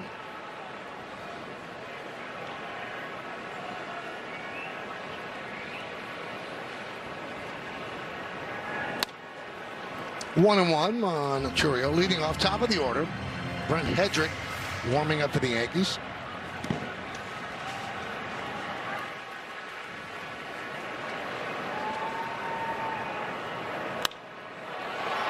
High fly ball center field. Jones.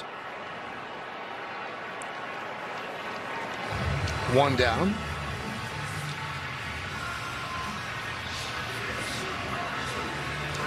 And here's Turang.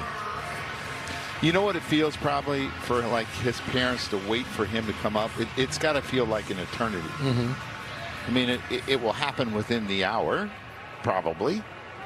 But it probably feels like it takes 3 hours, 4 hours.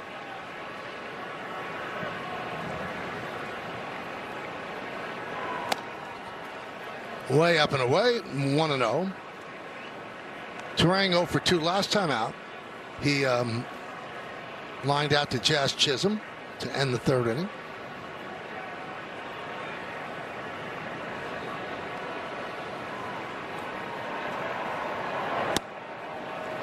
One and one.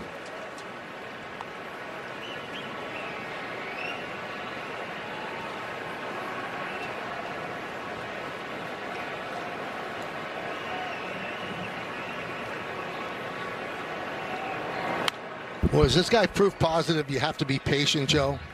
His batting average progression in his 4 seasons, 218, 254, 288, and he came into tonight hitting 295. Yeah, I mean, it's what the Brewers do. They do a great job of developing their young players. He was overmatched the first year. Now he's an all-star. He's a platinum gold, glove winner. Played on Team USA. He's a fantastic defender, on-base machine. 2 years ago, he was in the bottom 15% in average exit velocity and hard hit rate. Now he's in the top 10%. Center field, Jones. And that'll bring up Contreras and leads us to the All-State Good Hands replay. Well, Contreras is an outstanding thrower. You see him get rid of this, but it's the tag by Turang that makes this play an out. He was up the line a little bit. Turang had to jump. Contreras, one of the better throwers in the big leagues. And he loves the fastball, and he jumps on it quickly, so you got to be careful. Your Cam.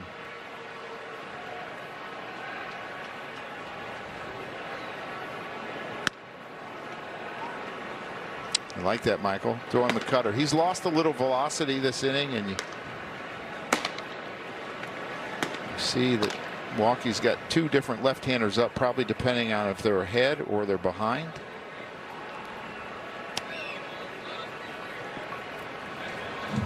.92 pitches for Cam Schlittler, which is over his average. He's averaging 86.5. Now I know some of those early outings, the team just doesn't let him go very far, but he's very efficient, under 15 per inning, and that's why he gets deep into games. Last 4 starts before this one, 93, then 96, 92, and 95. Contreras calls time with a 2-1 count. Third hitter in the order for Milwaukee. He's 1 for 2 against Schlittler. 3-1. Now you have Bowers due up, so you can go to Hedrick, but they'll probably answer with one of their right-handed hitters on the bench.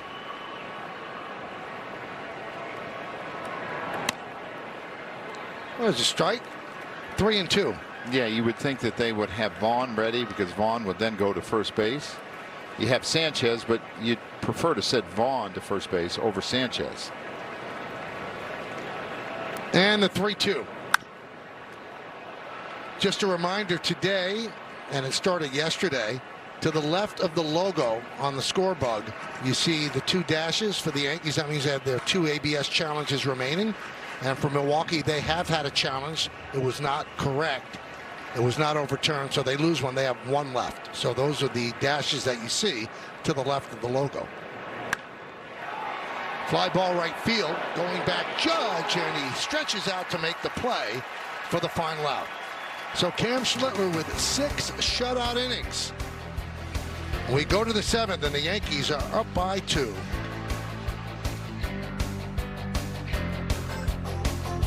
Pirates, long stretch with the Yankees, Dodgers, A's, Milwaukee, and finish with the Mets.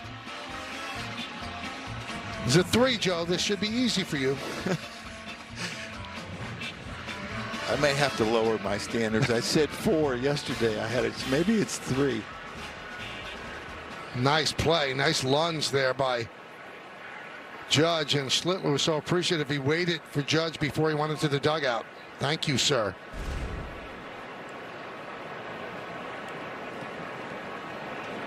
Austin Wells fouls it back.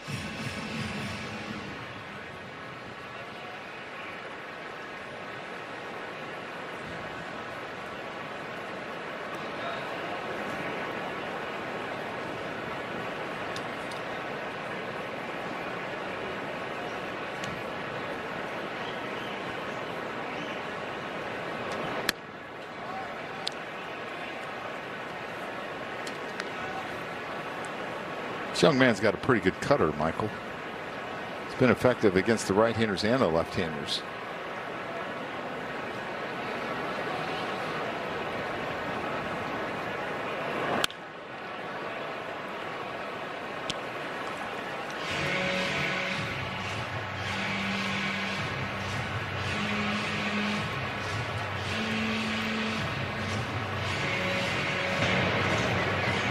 So I showed the Name That Yankee to Aaron Boone before the game. Strike three. Wells down looking. And he got it right away. And then we started to talk about, Hall of Fame worthy. And I told him that this player has an incredible WAR and actually should be in the Hall of Fame. And he said, is it really that high? And then he looked it up. And it's 65, which is an amazingly great WAR. That's Hall of Fame status. And he said, I can't believe he's not in the Hall of Fame. I said, neither can I. Yeah, that's Hall of Fame status. We were talking about Goldie just the other day. I think he's 64.1 or something.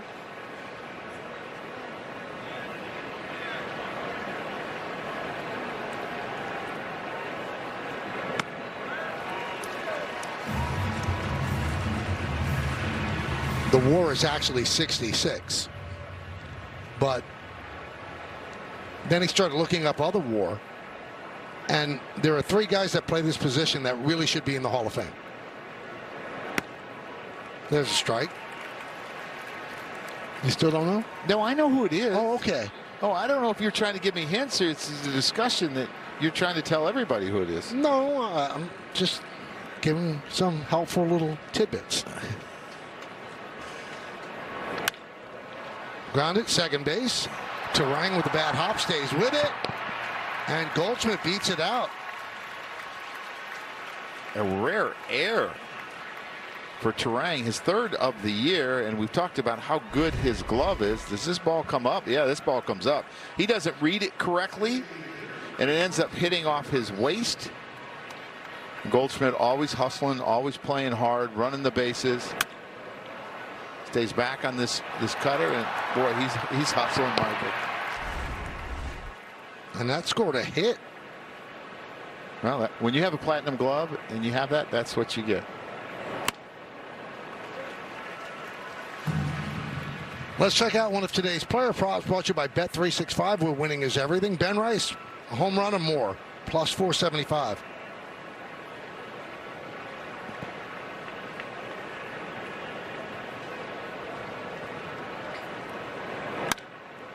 Grounded to short. There's one, and there's two. Time for the seventh inning stretch in Milwaukee. 2-0 Yanks. Time for your Ford Studio Update. Bob and Willie with you, and what a gutty performance by Cam Schlittler so far. Bob, I'm telling you, I'm so impressed with this kid. Those Northeast kids must be really tough. When he got hit, I thought he was going to be out of the game. But, they must have put a nice compression wrap on there, but he's been lights out since then, but really impressed with his toughness. Yeah, keeping the Brewers in check. Their team that puts the ball in play. He's got a handful of strikeouts as well. Dylan Betances joins us on the postgame. Meredith Marakovich will have the latest on Schlittler and that leg. We'll see you on the postgame, fellas. Bob, I thought you'd ask Willie who the Name That Yankee is. 2-6-1 for the Yanks, 0-2-0 for Milwaukee. Schlittler was great. Goldschmidt 3 for 4. Kyle Harrison lasted 4 innings. Contreras had a single. Brent Hedrick has been so good for the Yankees. He comes on to pitch the bottom of the 7th. And Jake Bauers hits one deep to right field. Judge back on the track, looking up. See ya into the second deck. Lefty home run. It's 2-1.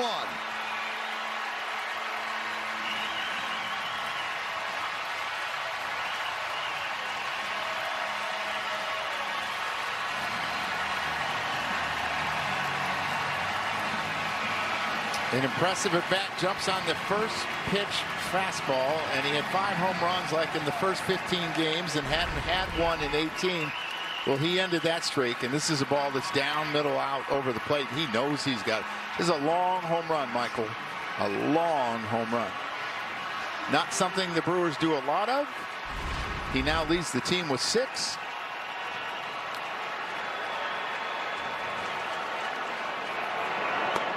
So Andrew Vaughn pinch hitting for Black.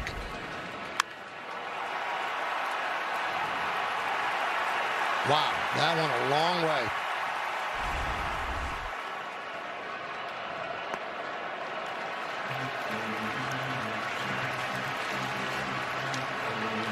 The one thing that he's been really good with is his sinker down and away to right-handers, and he got behind throwing a couple of breaking balls.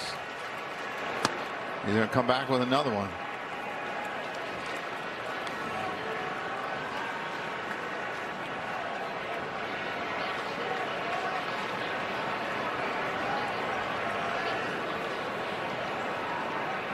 Two one, 3-1.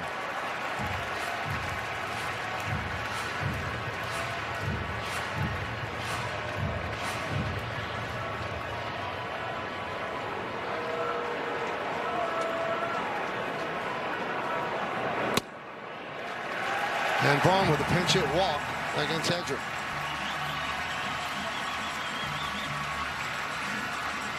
So the 6 home runs for Bowers leads the team. Well, Michael, I believe if it was the 9th or the 8th inning and they were down a run, they would run for Vaughn, but they got to feel like his spot could come up one more time, and they want to make sure that bat's in there in case it does. Frelick takes outside.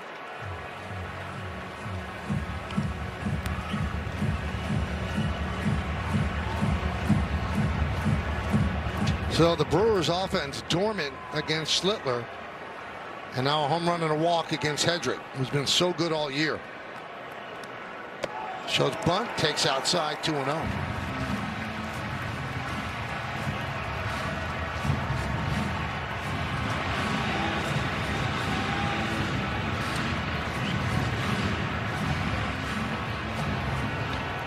Fernando Cruz might be getting up for Sanchez in case they hit him for Garrett Mitchell, and then they brought up Blake Perkins, who's an outstanding center fielder himself, and they could put him in for defense. I believe they just brought in a pinch runner. It's Perkins pinch running now for Vaughn.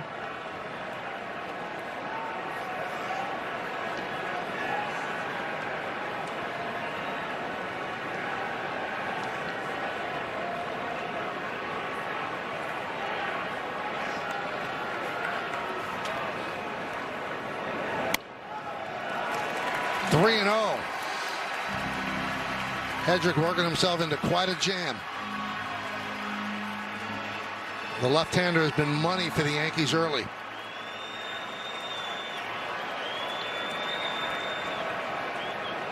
And a strike to Frelick, 3-1. See, there I would have squared around to bunt again, Michael, just because the first 3 times you squared around to bunt, he didn't throw a strike. Bullpen budget brought to you by Citizens. Make sense of your money with Citizens. Only Castro pitched last night. There's a strike. 3-2.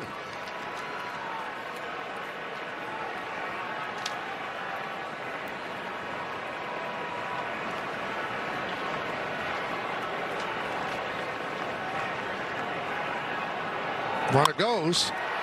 Fly ball center field. Jones is there to make the play. And Blake Perkins heads back to first. So came back from 3-0 down to get him.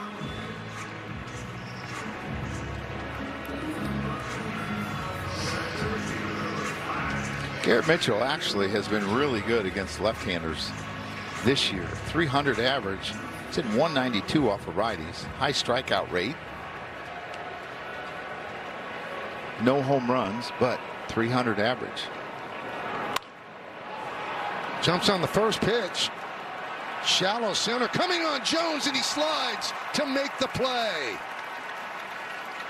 2 down. A lot of times when you see that big swing, your initial reaction is to freeze to see if it's going to go over your head, and then he realizes it's not hit very hard. He gets jammed a little bit, and he realizes, I got to bust it here. I got to get to this, and he slides, makes the catch, gets up. Runner stays on first. Here's Rengifo. 1-0.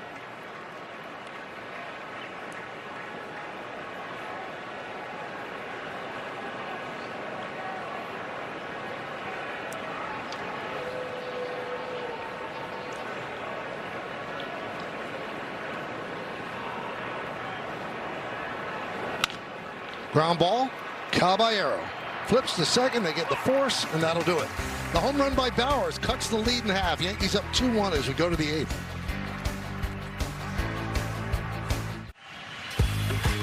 Kickoff Memorial Day weekend at Yankee Stadium on Friday, May 22nd. When the Yankees take on the Rays, it's Giancarlo Stanton not a bobblehead, basketball jersey night. First 18,000 guests in attendance receive a Giancarlo Stanton basketball jersey, courtesy of State Farm. Tickets are going fast, so get yours today at Yankees.com. Here's Judge. No contact day for him. He's 0 for 2 with a walk, so 2 strikeouts and a walk. He's due. You want to knock on the Formica? No, he's due for Okay. contact, loud contact.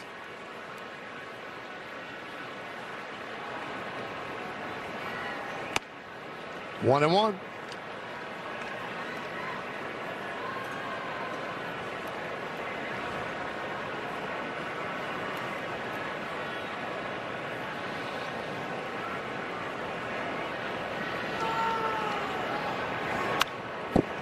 Foul back. Right on that fastball, but fouled it back. So you let him know I'm asking for loud contact fair.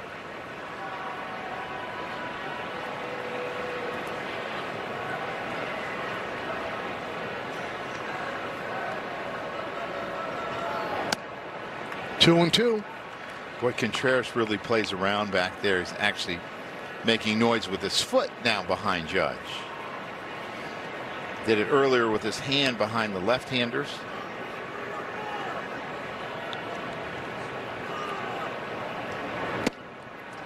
Now, does a batter get aggravated, a catcher, if he does that? No, we kind of laugh at him. Okay. Kind of in a sense. And a lot of times you know that it's fake. So it actually lets you know sometimes that they're doing the opposite. 3-2 count, leading off the 8th inning. There's a loud contact, but foul.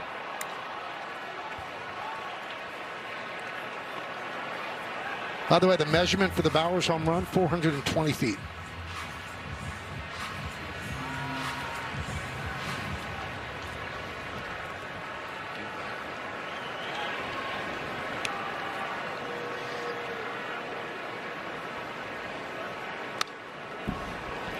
Rengifo deep at third and very close to the line.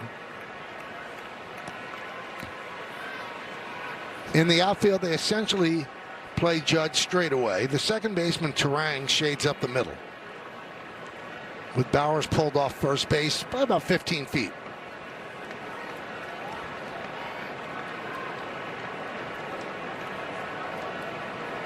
Judge wearing his Jordan spikes.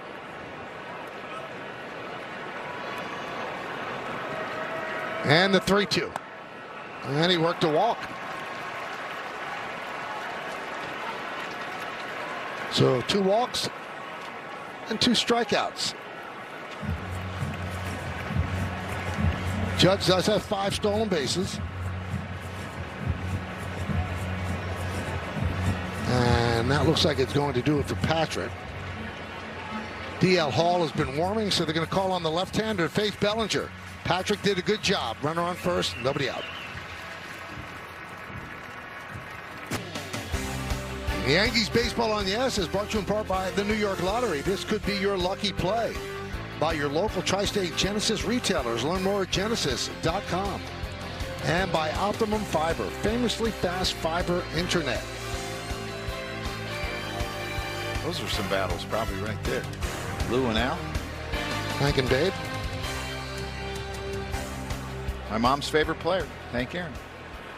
DL Hall on to face Bellinger. Hall has held lefties to a 3 for 23 this year. That's 130. And he has been scoreless in 13 of his 15 games. 1-1. Came over from Baltimore in the trade that sent Corbin Burns to the Orioles, and Milwaukee got back Hall and Joey Ortiz.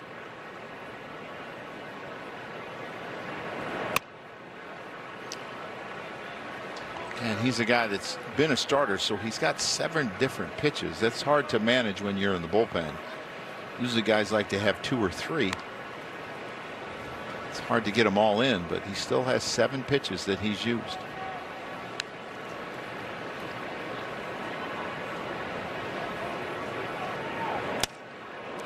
Three and one.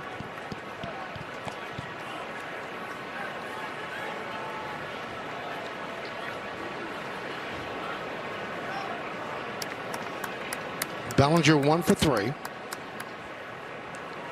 Judge leads off first. And the count is full. High strikeout rate, Michael, but his problems have come because of walks. 15.7% walk, almost double of what the major league average is. He's got a live arm. And he walks Bellinger. So first and second for the Yankees. Nobody out here in the 8th. That brings up Rosario. I don't think he appreciated him walking the first lefty he faced. And now this is the trap you set when you make out your lineup. You bring in the lefty to face Bellinger. You have to face Rosario, who's great against lefties. And you would think that Rosario would be swinging away with his success against left-handers. A lefty on deck and Jazz Chisholm. Rengifo even with the bag at third.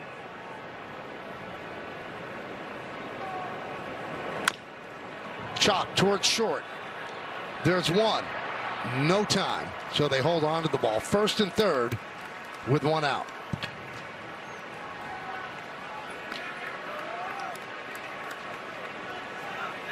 So Rosario reaches on the fielder's choice. Now here's Jazz.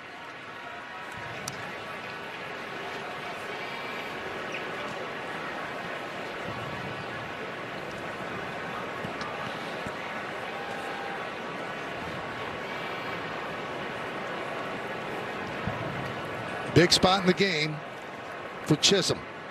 Yankees looking to give themselves more breathing room for the bullpen. They're up 2-1 in the 8th.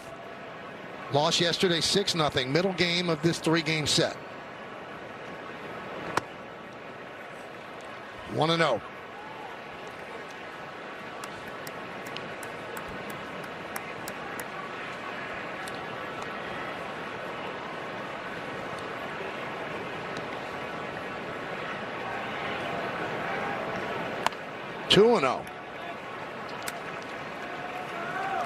Caballero on deck for the Yanks.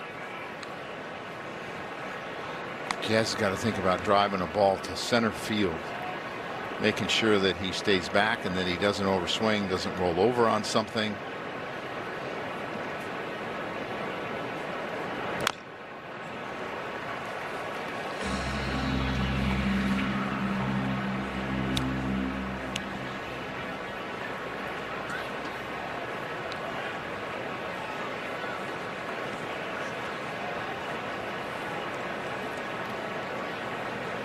Jazz fouled it off his foot.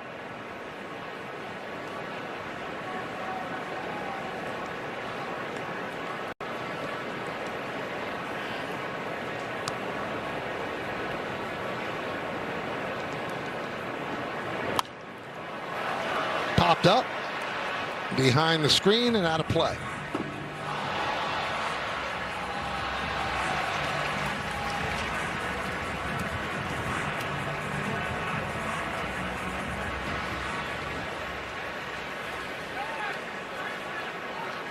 Crowd of 35,628 at American Family Field. Watching a good one. 2-2. Just missed. And that's going to be challenged by Contreras. They have one ABS challenge left.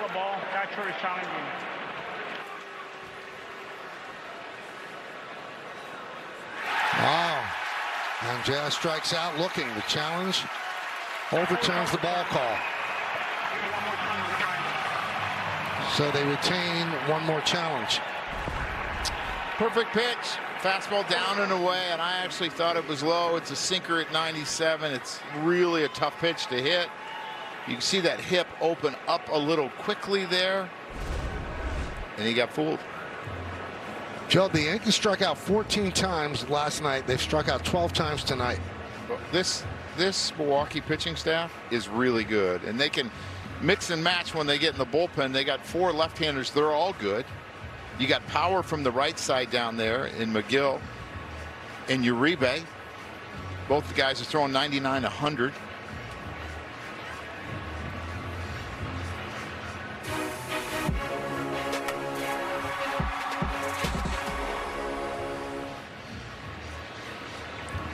Well, they go over how they want to deal with Caballero. Caballero 0 for 2 with a walk. First and third, 2 men out here in the 8th inning. Yankees 2 runs on 6 hits. Milwaukee 1 run on 3 hits. I wouldn't be surprised if Chris Hook said be careful with Caballero. He's good against lefties. He's a good fastball hitter. You have a lefty up and a rookie in Jones. Just be careful. There is an open base, and I know it's not first, but with 2 outs, it's second, and it doesn't matter because you still need to get an out.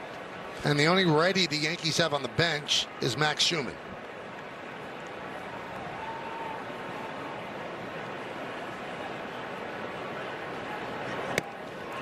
I think you hit it, Joe. Don't give him anything to hit. Yankees 2 for 10 tonight with runners in scoring position. And interesting, he threw that pitch selection there. To me, he threw a curveball. He hadn't thrown one all night, and he doesn't have great command of it, probably. And that's how you make a mistake. And then he comes in with a strike.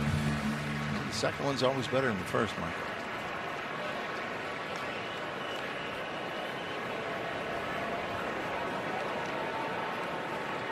Caballero 4 home runs, 13 runs batted in.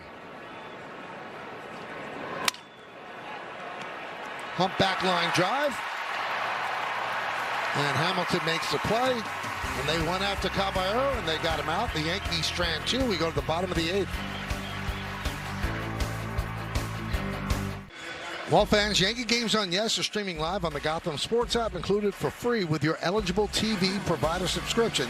Download and sign into the Gotham Sports app now and check out all the great Yankees content, including pregame features, postgame sound, podcast, and much more. Hamilton with 7 bunt hits. Shows bunt, takes ball outside from Hedrick. And the big thing is that Goldie attacks hard. Jazz can get to first base. He's not so far away or so deep.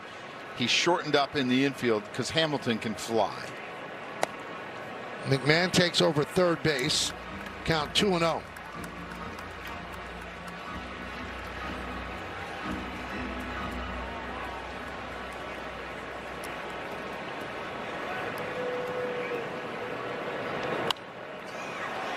Michael, that's right on us. You think so? No, it's just below.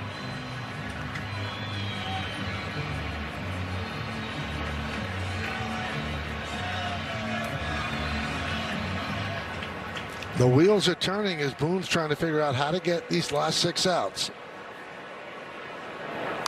Another bunt attempt. This one a foul ball, 2-2.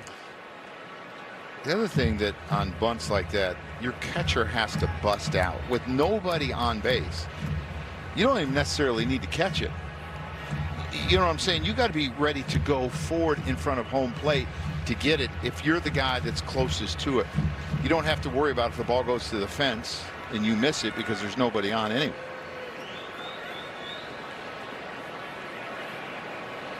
Two. Swing and a miss. Got him. Big out for the Yankees to keep the speedy Hamilton off the bases, and here comes Boone. Yeah, a really good breaking ball. He got back in the count. He got down 2-0. Hamilton swung at a fastball up. Then he tried to bunt another one, and then he throws him the good slider. All right, they'll go for the right-hander. It's going to be Doval coming on to face Churio. It's time to find the answer to name that Yankee. The great Willie Randolph. My favorite BP throw. He's in the studio today with Dylan Betances and Bob Lorenz. Look at Willie. Brooklyn's home. We go to the vault. Billy Martin loved Willie Randolph. Loved the way he played the game, how smart he was. Part of 2 championship Yankee teams in 77 and 78. Show some power there. Show the guns. There you go. Had a really good year with the Milwaukee Brewers.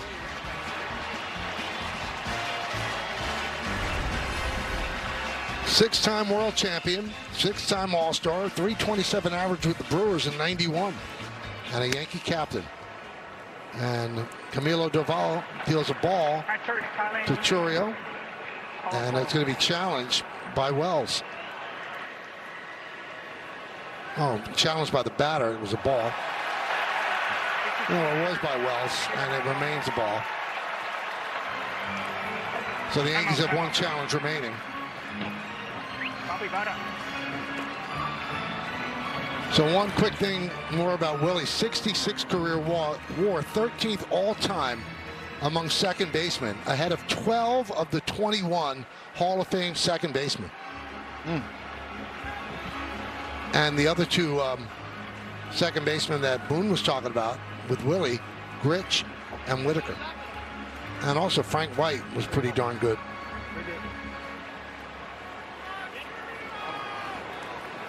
Little umpire cam working.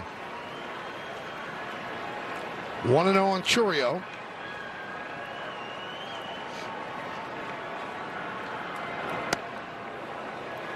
Two and 0. And the big thing is the throat strikes here. And I'm not saying you groove one, but walks are going to hurt you. They are going to run on you. He's had a lot of success off of right-handers. They're hitting 133 this year off of him. Lefties have hit him, though. Popped up near the roof. Wells throws away the mask and makes the catch for out number 2. That is a big out because that was ball 3. Yeah, you surprised he jumped on a 2-0? Yeah, well, no, I think hitters become more aggressive, and he's looking to leave the yard. I mean, he has hit 20 home runs each of the last 2 years, and he was looking to jump to the yard. So here's Bryce Turang. Contreras on deck. 2 outs here in the bottom of the 8th inning.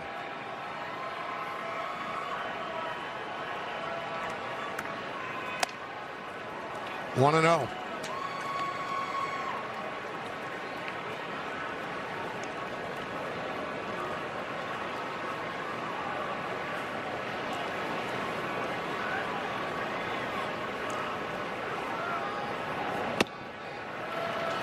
Two and 0 on Turang. Just an over adjustment there. He missed far right on the first pitch, and then you see the yank on the next pitch.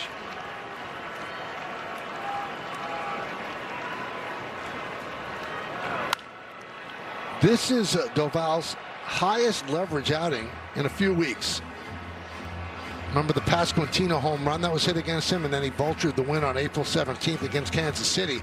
So they have not used him in high leverage spots. This is a high leverage spot. Yankees up by 1. 2-2. Yeah, you can see his fastball right now is beating Bryce Turang. Now he's seen 4 in a row.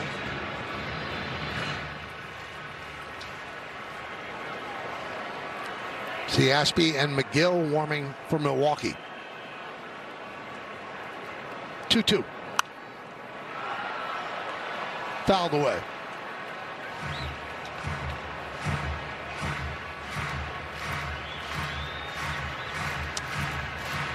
So I got to believe it would be Ashby if they tie or go ahead, and McGill if it stays the same. Line drive, it's a base hit for Turang. Judge will get the ball in. And a 2-out single by Bryce Turang.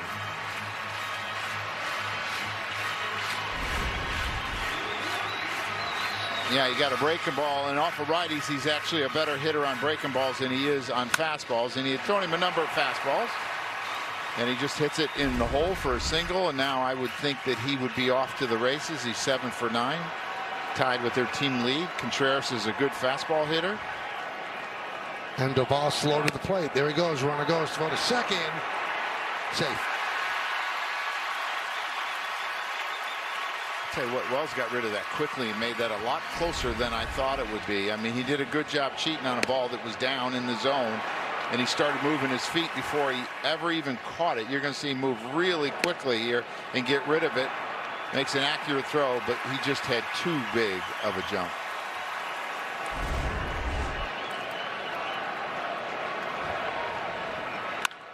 Ground ball through for a base hit. Charging Bellinger. Here comes Turang. Here's the throw from Bellinger. Here's the play. He's safe. Tie game.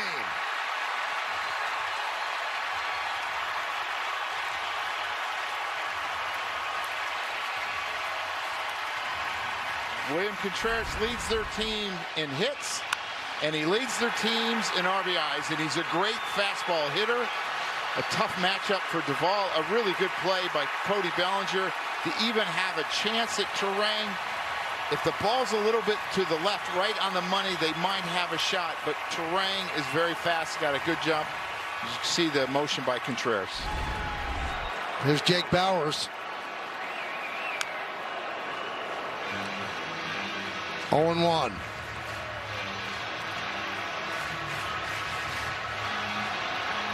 And you can't fall asleep on Contreras. He will run as well. He's very athletic for a catcher.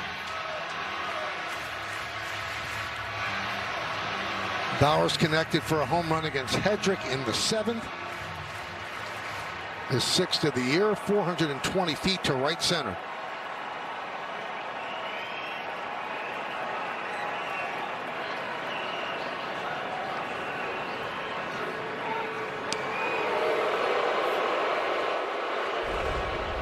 Yeah, you see the pitch to Contreras. It's running into him. It's middle, and it's up enough to where it's not going to jam him.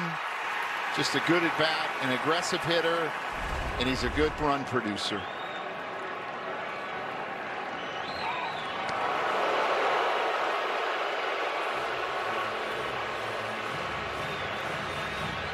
Contreras is going to get a bigger lead now because that's his second disengagement. And I would think that he's going to be running this pitch right here, Michael.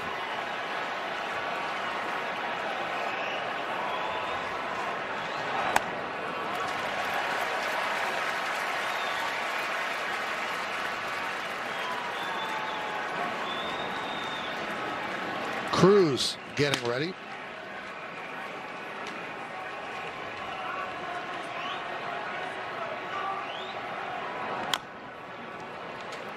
Post-game will be interesting. You know, Meredith going to ask Boone why Doval and not Cruz in the 8th.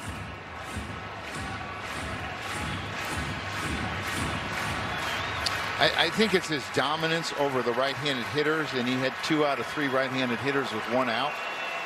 That's probably why he chose to go to him.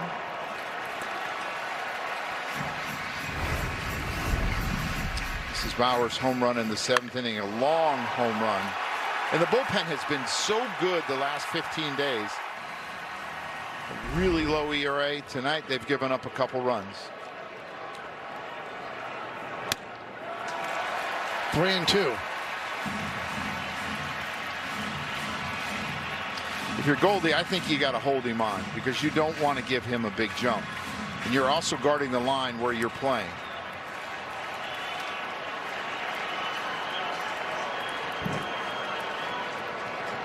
Runner goes. Ground ball grabbed there by Jazz Chisholm. Settles and fires, and that will do it. But with 2 outs, single, stolen base, single, and the game is tied at 2 as we go to the 9th.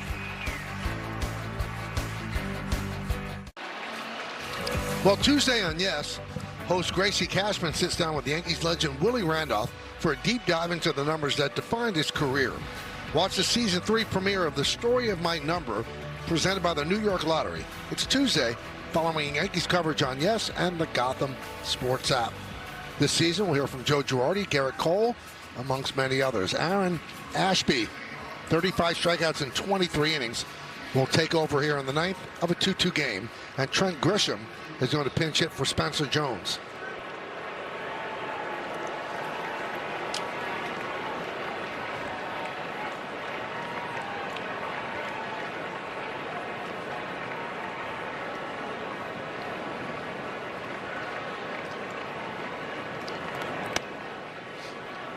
Ashby, 27 years old, 5th big league season.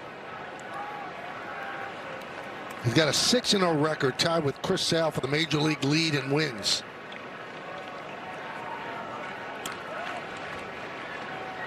And if you're wondering who has the record for wins in the season by a reliever, you have to go back to 1959, Elroy Face was 18-1 for Pittsburgh. 18-1? Uh-huh.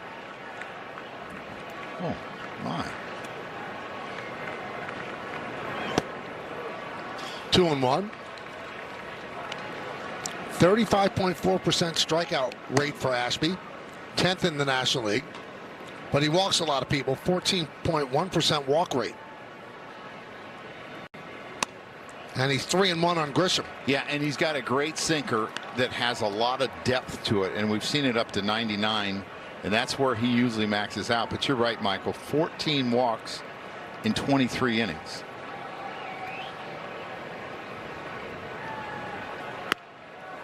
Right down the middle for a strike. Nephew of Andy Ashby, who pitched 14 seasons in the bigs and was an all-star with the Padres in 98-99.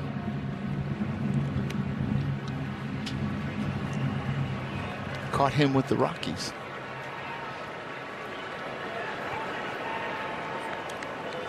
Grisham pinch hitting for Jones.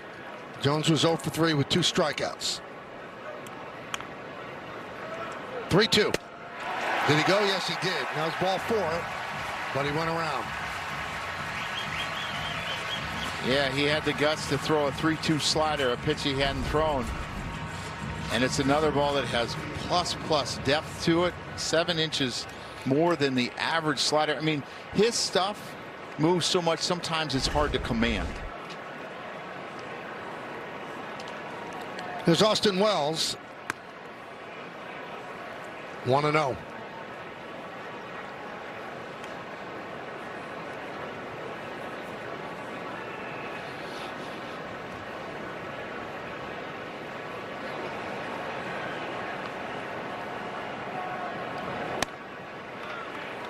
(2-0) on Wells. Wells 0 for 3 with 2 strikeouts tonight. He's got to be ready for this fastball. He has to sell out that this fastball is going to run back middle in and try to hit a double, a home run. And he fouled it off 2-1.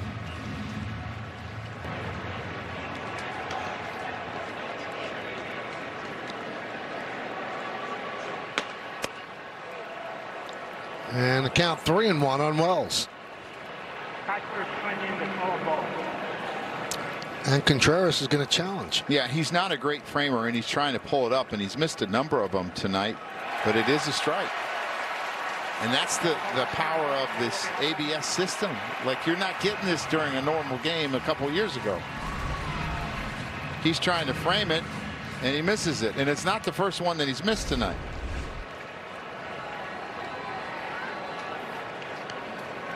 My question, though, why try to frame it if it was a strike? Well, he's starting down, and he's bringing, it's the movement in his glove that's making him miss it. Mm-hmm.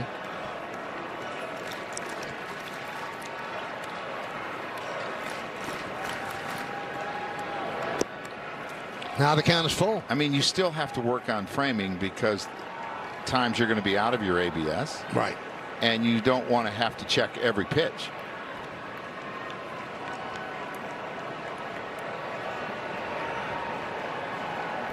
(3-2).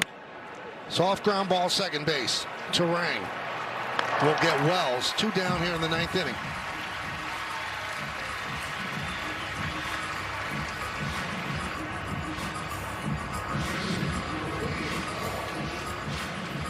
Those are tough at bats for left-handed hitters. You got a 99-mile-an-hour power sinker, and you're dropping 3-2 breaking balls on guys.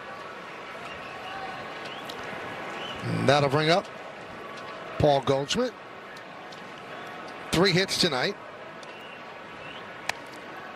Check out the exit velocity presented by Spectrum on his first inning home run. 105.1, and it traveled 419 feet. It was a blast. What do you get if it's 420 feet? What was that? Did you Something say so? with Baja Blast, Mountain Dew Baja Blast.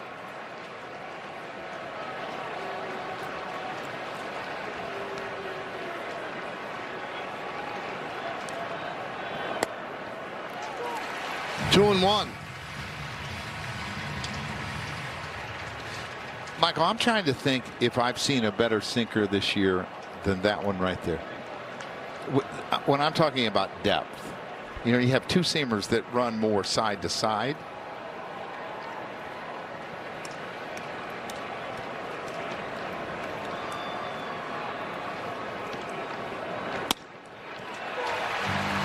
Two and two. And because of that, he's a ground ball machine.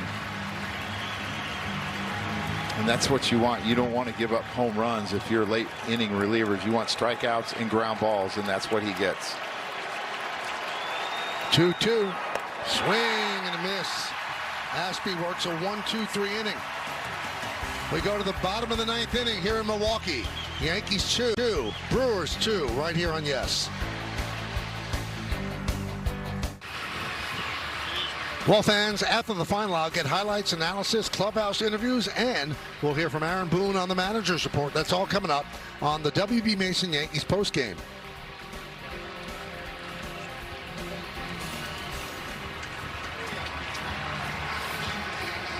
Well, they're going to bring in David Bednar.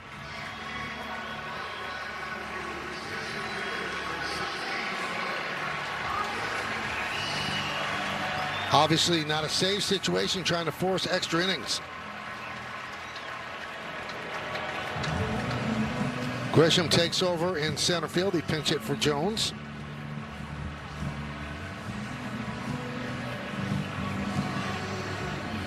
Looks like there's trouble with the mask of the home plate umpire.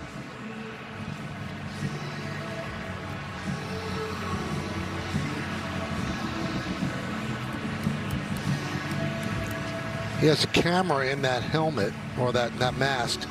Might be giving him some problems. So it's not a national game. You think he's wearing it for the Brewers, or? Yes. All three games, yep.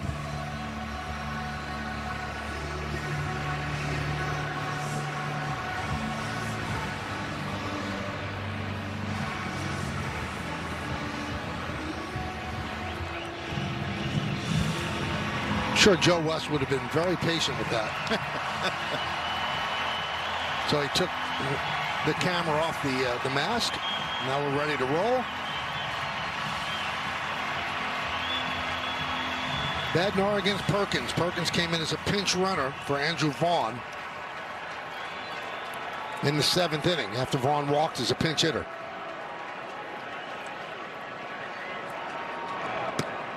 And a strike from Bednar. And he came up today because of the injury to Lockridge yesterday.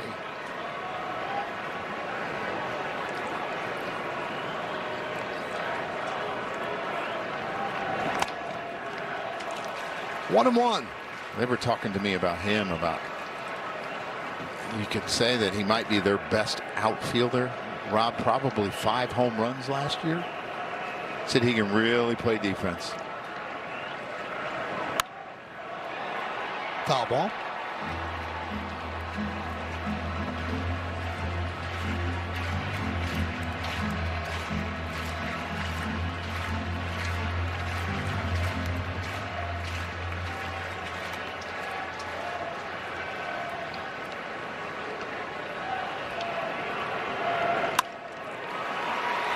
Backhanded by Caballero. The throw got him. Caballero has a really good arm, and when he has to unload it, he unloads it. He knew that Perkins had speed. Well, the other thing that he has is a really good internal clock, and he understands when he has to get rid of it quickly and how much time he has. Perkins is another speedy runner for the Brewers, but he makes the play look easy. Here's Frelick.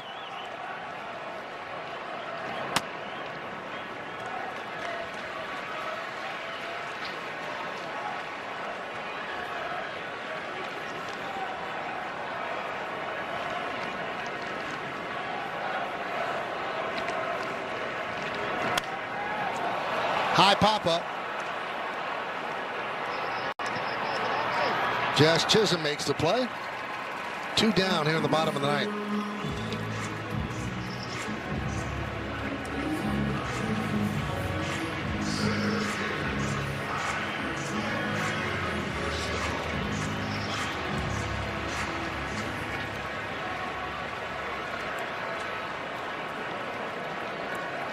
And here's Garrett Mitchell.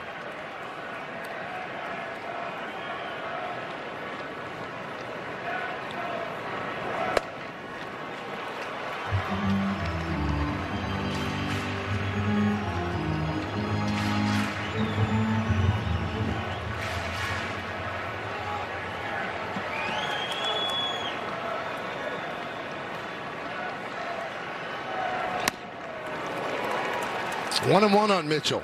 Really susceptible to that high fastball. Swings through it a lot. Michael, he got a high strikeout rate. And that's a pitch that gives him all kind of trouble.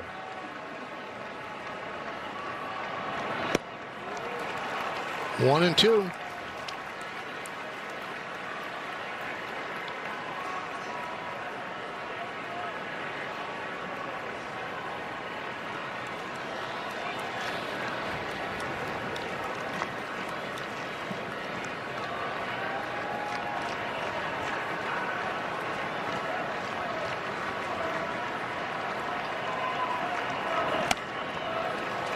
Two and two.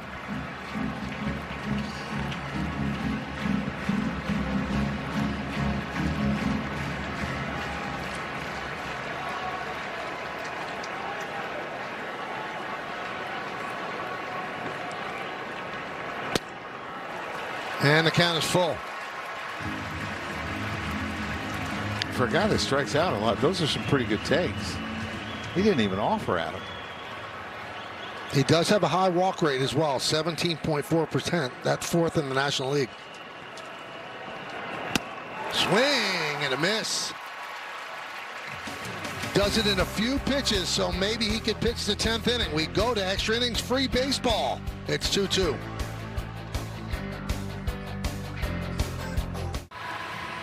Now we go to extra innings. Since 2020, the Yankees have the best home extra inning record in Major League Baseball, the second worst road extra inning record. The White Sox 12 and 23, the only one worse.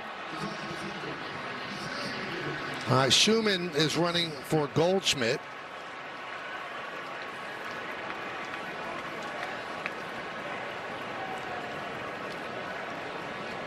So he starts at second base as the ghost runner. And they keep Ashby in, Rice at the plate. Rice is 0 for 4 tonight, 0 for 4 last night as well.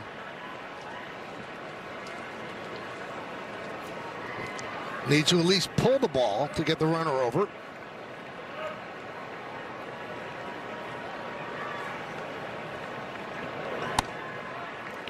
Uribe is warming for Milwaukee.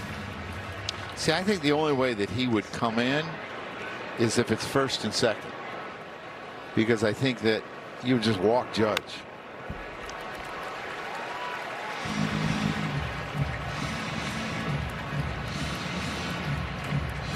Because you got Mellinger and McMahon after that, a couple of left-handers.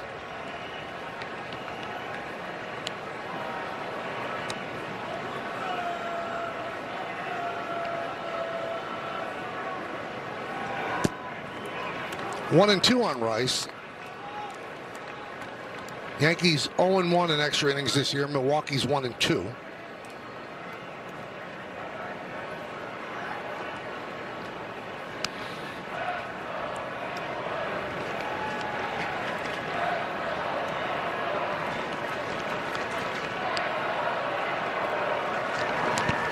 Check swing in the dirt.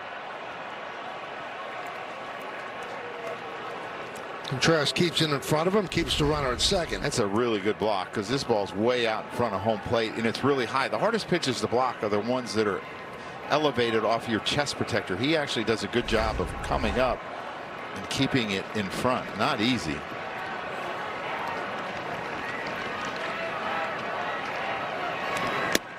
Strike three. Rice down looking. Nothing from that at bat. I mean, you could argue that Ashby has been their most reliable and their best reliever, and they're going to intentionally walk Aaron Judge here. Well, Belly's been really good against left-handers. This is a really tough one, though.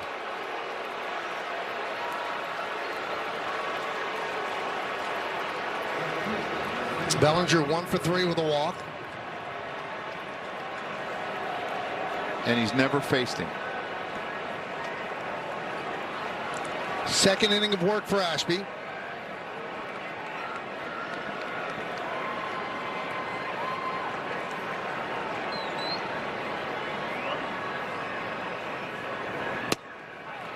And a strike. Front door slider. Schumann at second, Judge at first. Fly ball left field. Churio backs up to make the play. 2 outs.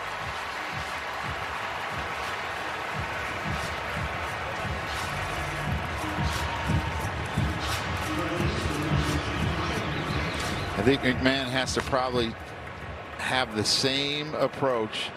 Try to line something between short third, a ball in the left center gap. He's going to throw you that curveball, and he's going to throw you that hard sinker.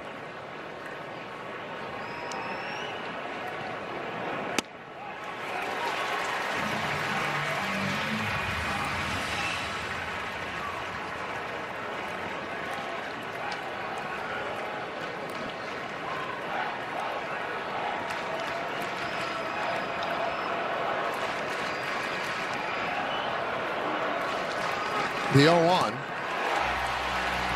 0-2.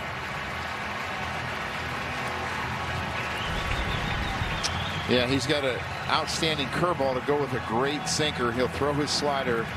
To me, it's not as good as his curveball, but it's just a really, really good pitch. Yankees only 2 hits and 13 at bats tonight with runners in scoring position. Letting the crowd on their feet. Up the middle and through for a base hit. Schumann rounds third. He's coming home. Here's the throw. It's cut off. They have Judge hung up between second and third. And he will be tagged out, and that will do it. But the run scores on the RBI single by McMahon, and the Yankees lead 3-2. Well, he hung him a breaking ball, Michael. He made a mistake. And as a base hit puts the Yankees up 3-2, now they got to get out of this inning. And Judge gets tagged out to end the inning.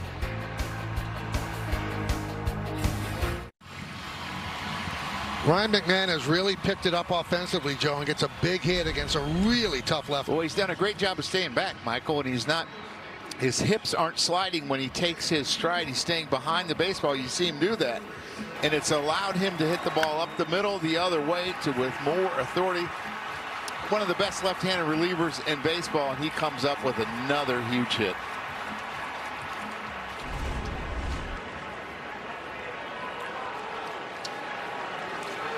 So they go to Cruz to get the final 3 outs. And Mitchell will be the inherited runner at second base. Defensively, Schumann moves to left. He pinch ran for Goldschmidt, and Bellinger moves from left to first. Showing bunt, Rengifo, and takes low. And if you're a McMahon, this is a tough situation because you have a very fast runner at second. He could try to steal third base. You have to be able to get back. Caballero has to communicate to him if he does take off.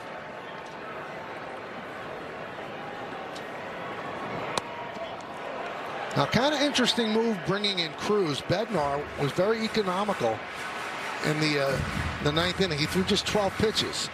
I thought there was a chance he would come out for this inning, but they go with Cruz instead. I think he's comfortable asking him to get 4 and 5 outs, but not 6 at this time of the year. And that one goes all the way to the backstop as Mitchell will move to third.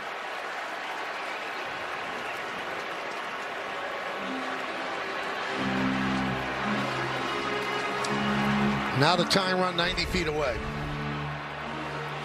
Yeah, this is a 4-seamer that he just really, really pulls. You know, the Yankee pitchers have had some issues when a guy squares around the bunt throwing strikes tonight. Gary Sanchez comes out on deck to pinch hit for Hamilton. Yankees bring the infield in. And a strike. Yankees lead 3-2, bottom of the 10th inning. Cruz will have to work some magic to strand that runner at third.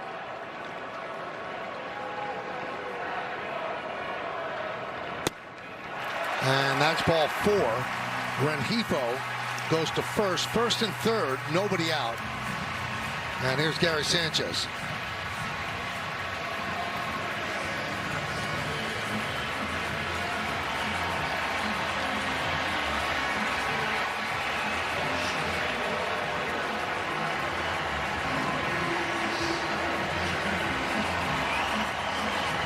The former Yankee, DHing, backing up behind Contreras, gets an opportunity to tie this game. Rengifo leads off first, held there by Bellinger. Cruz shakes off Wells.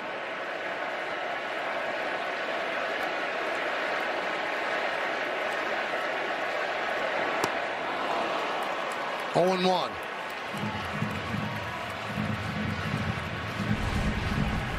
Yeah, he starts him with the slider, doesn't show him his split right away.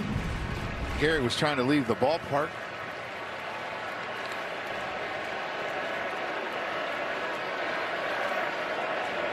Runner goes. High fly ball. Fairly shallow center. Tagging is Mitchell. Judge makes the play. Fires all the way home and over the head. But backing up is Cruz. Good backup by Cruz. And the runners stay put. The Yankees probably catch a break there in a lot of different ways. I think Rengifo's got second base stolen. Sanchez pops it up to Judge. Judge overthrows the cutoff man, the catcher. But Fernando's where he's supposed to be, and nobody advances. Now, a double play will get you out of the inning. Looks like Cruz might have hurt himself, Michael. On this, when he fell down, he's rubbing his left knee.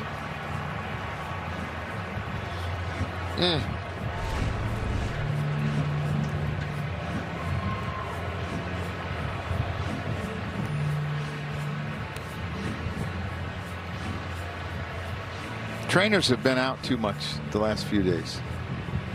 Both teams.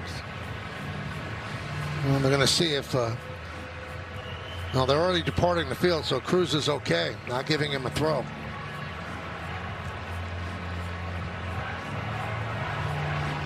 They will give him one now.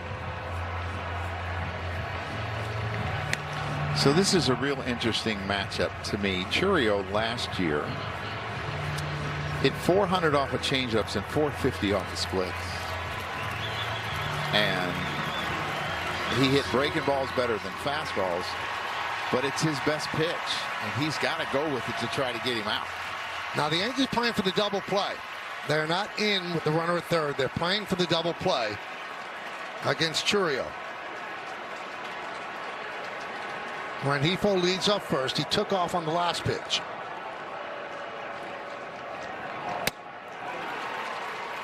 Oh and 1. Now, if the Brewers could steal second, it would force the infield in again. Yeah, a really good slider by Cruz to start off Chourio.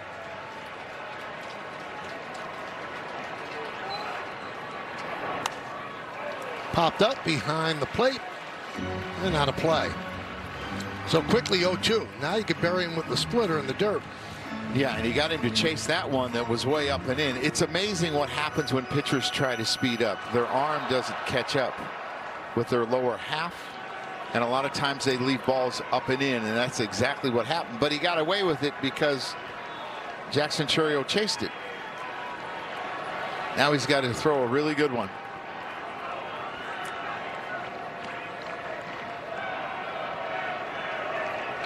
Runner goes. Ground ball. Backhanded by Caballero. The run scores. Game is tied. Runner reaches. And it's first and second. One man out. 3-3. Bottom of the 10th. Yeah, he wasn't going to get Jackson Chourio on that anyway. So he did a good job of not trying to do too much and throwing it away. And it's in the hole. And they're just trying to stay out of the double play. And it works to perfection. And now you have a really good hitter up in Bryce Terang. And they're going to face Tim Hill. as Boone will take the ball from Cruz. Game is tied at 3. Yankees looking for the 11th inning. The Brewers looking to end it right here in the 10th. Hill against Terang when we get back.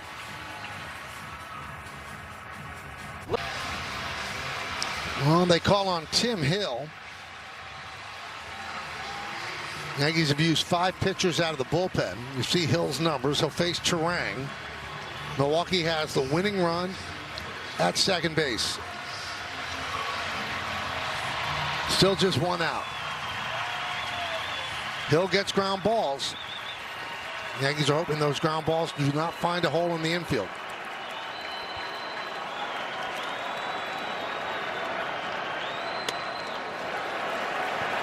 So Rengifo is at second. Churio's at first. Good speed on the bases from Milwaukee. 3-3 game, bottom of the 10th.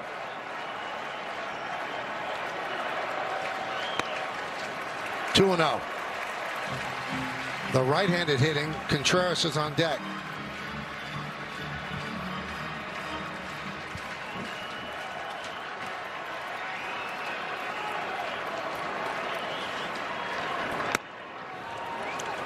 Two and 1. In his career, Terang a .299 hitter with runners in scoring position.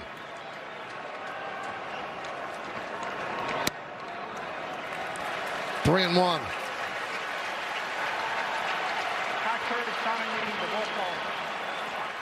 Wells is going to challenge that. And he was right. So it goes from 3-1 to 2-2. Good challenge by Wells. He's been on a pretty good streak again lately. Catchers have been right about 60% of the time in the big leagues on the challenges. Right back to Hill, and he fires to third, and it hits the runner. Rengifo is down, and he stays there at third and hit the runner. He's trying to get the force at third.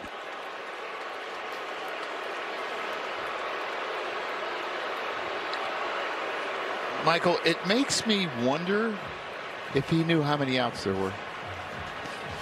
Like, his thought was there's 0 out and I can't let the guy get to third base. That would have been the second out if he just went to first base. Right. And he could have walked Contreras and went after Bowers. Interesting move. Rengifo gets to his feet.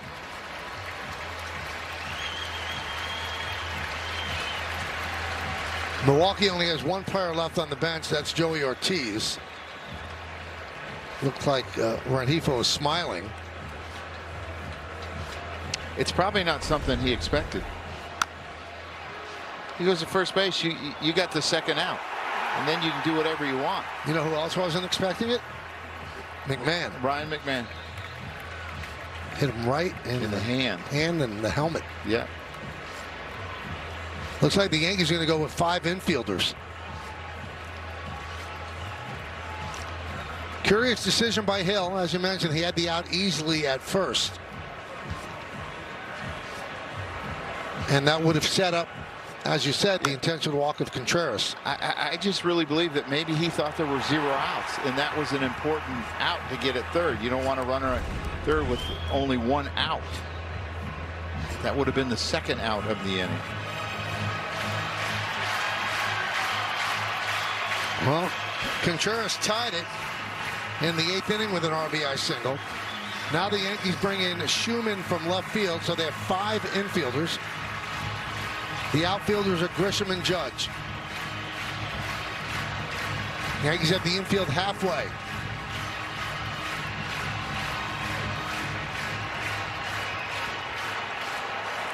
Comes down to this, bottom of the 10th. 3-3 game, bases loaded, 1 out. Right field and foul in the seats.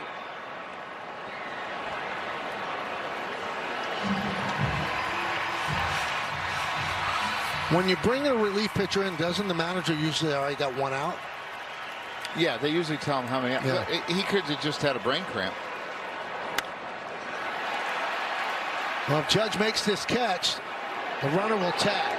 Judge catches it. The runner tags. Here's the throw. Ball game over. And Milwaukee wins 4-3 on the sac fly. Well, that should have been the third out, Michael. The misplay by Timmy Hill just left the Yankees in a really, really bad position. And this is a game that the bullpen just wasn't able to do the job. Cam Schlittler was fantastic. The Yankees had some opportunities early in the game, didn't cash in, and they lose this game 4-3. And very rarely now they lose a series. They've lost the first 2 games of this series, and here's the final play.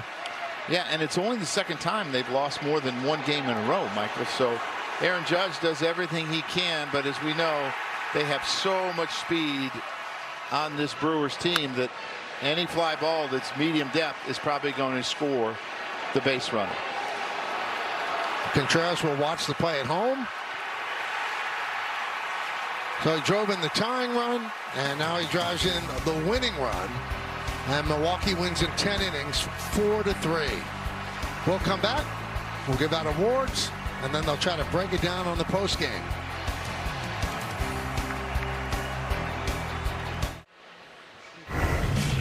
Time for the game-changing drive of the game, brought to you by Audi and the all-new Audi Q3. Well, with the Yankees up 2-0 in the 7th, Jake Power hits this long 420-foot home run to make the score 2-1. Welcome into the game, Brent Hedrick, his first pitch. And now the Chevy player of the game, Joe. Well, it's William Contreras, excuse me. He had the game-tying RBI in the 8th. That made it 2-2, and then he's going to end up with the sac fly that wins the game in the 10th to make it 4-3. Leads their team in RBIs, and he had a really good game and also threw out a base runner. So that's your player of the game. It took 10 innings, and Milwaukee beat the Yankees 4-3. Took 3 hours and 13 minutes. Ashby 7-0. Cruz gets his first loss. Big day for Goldschmidt, and a bigger day for Contreras. Coming up on the Yes Network, stay tuned for the WB Mason postgame show with Bob Lorenz, Willie Randolph, and Dylan Betances. Special thanks to producer Troy Benjamin, director Michael Cooney, Mike Webb, and our executive producers Jared Ames Bosnack. Join us again tomorrow as the Yankees wrap up their 3-game set here in Milwaukee. Coverage begins at 1:30 on Yes, with first pitch coming shortly after 2.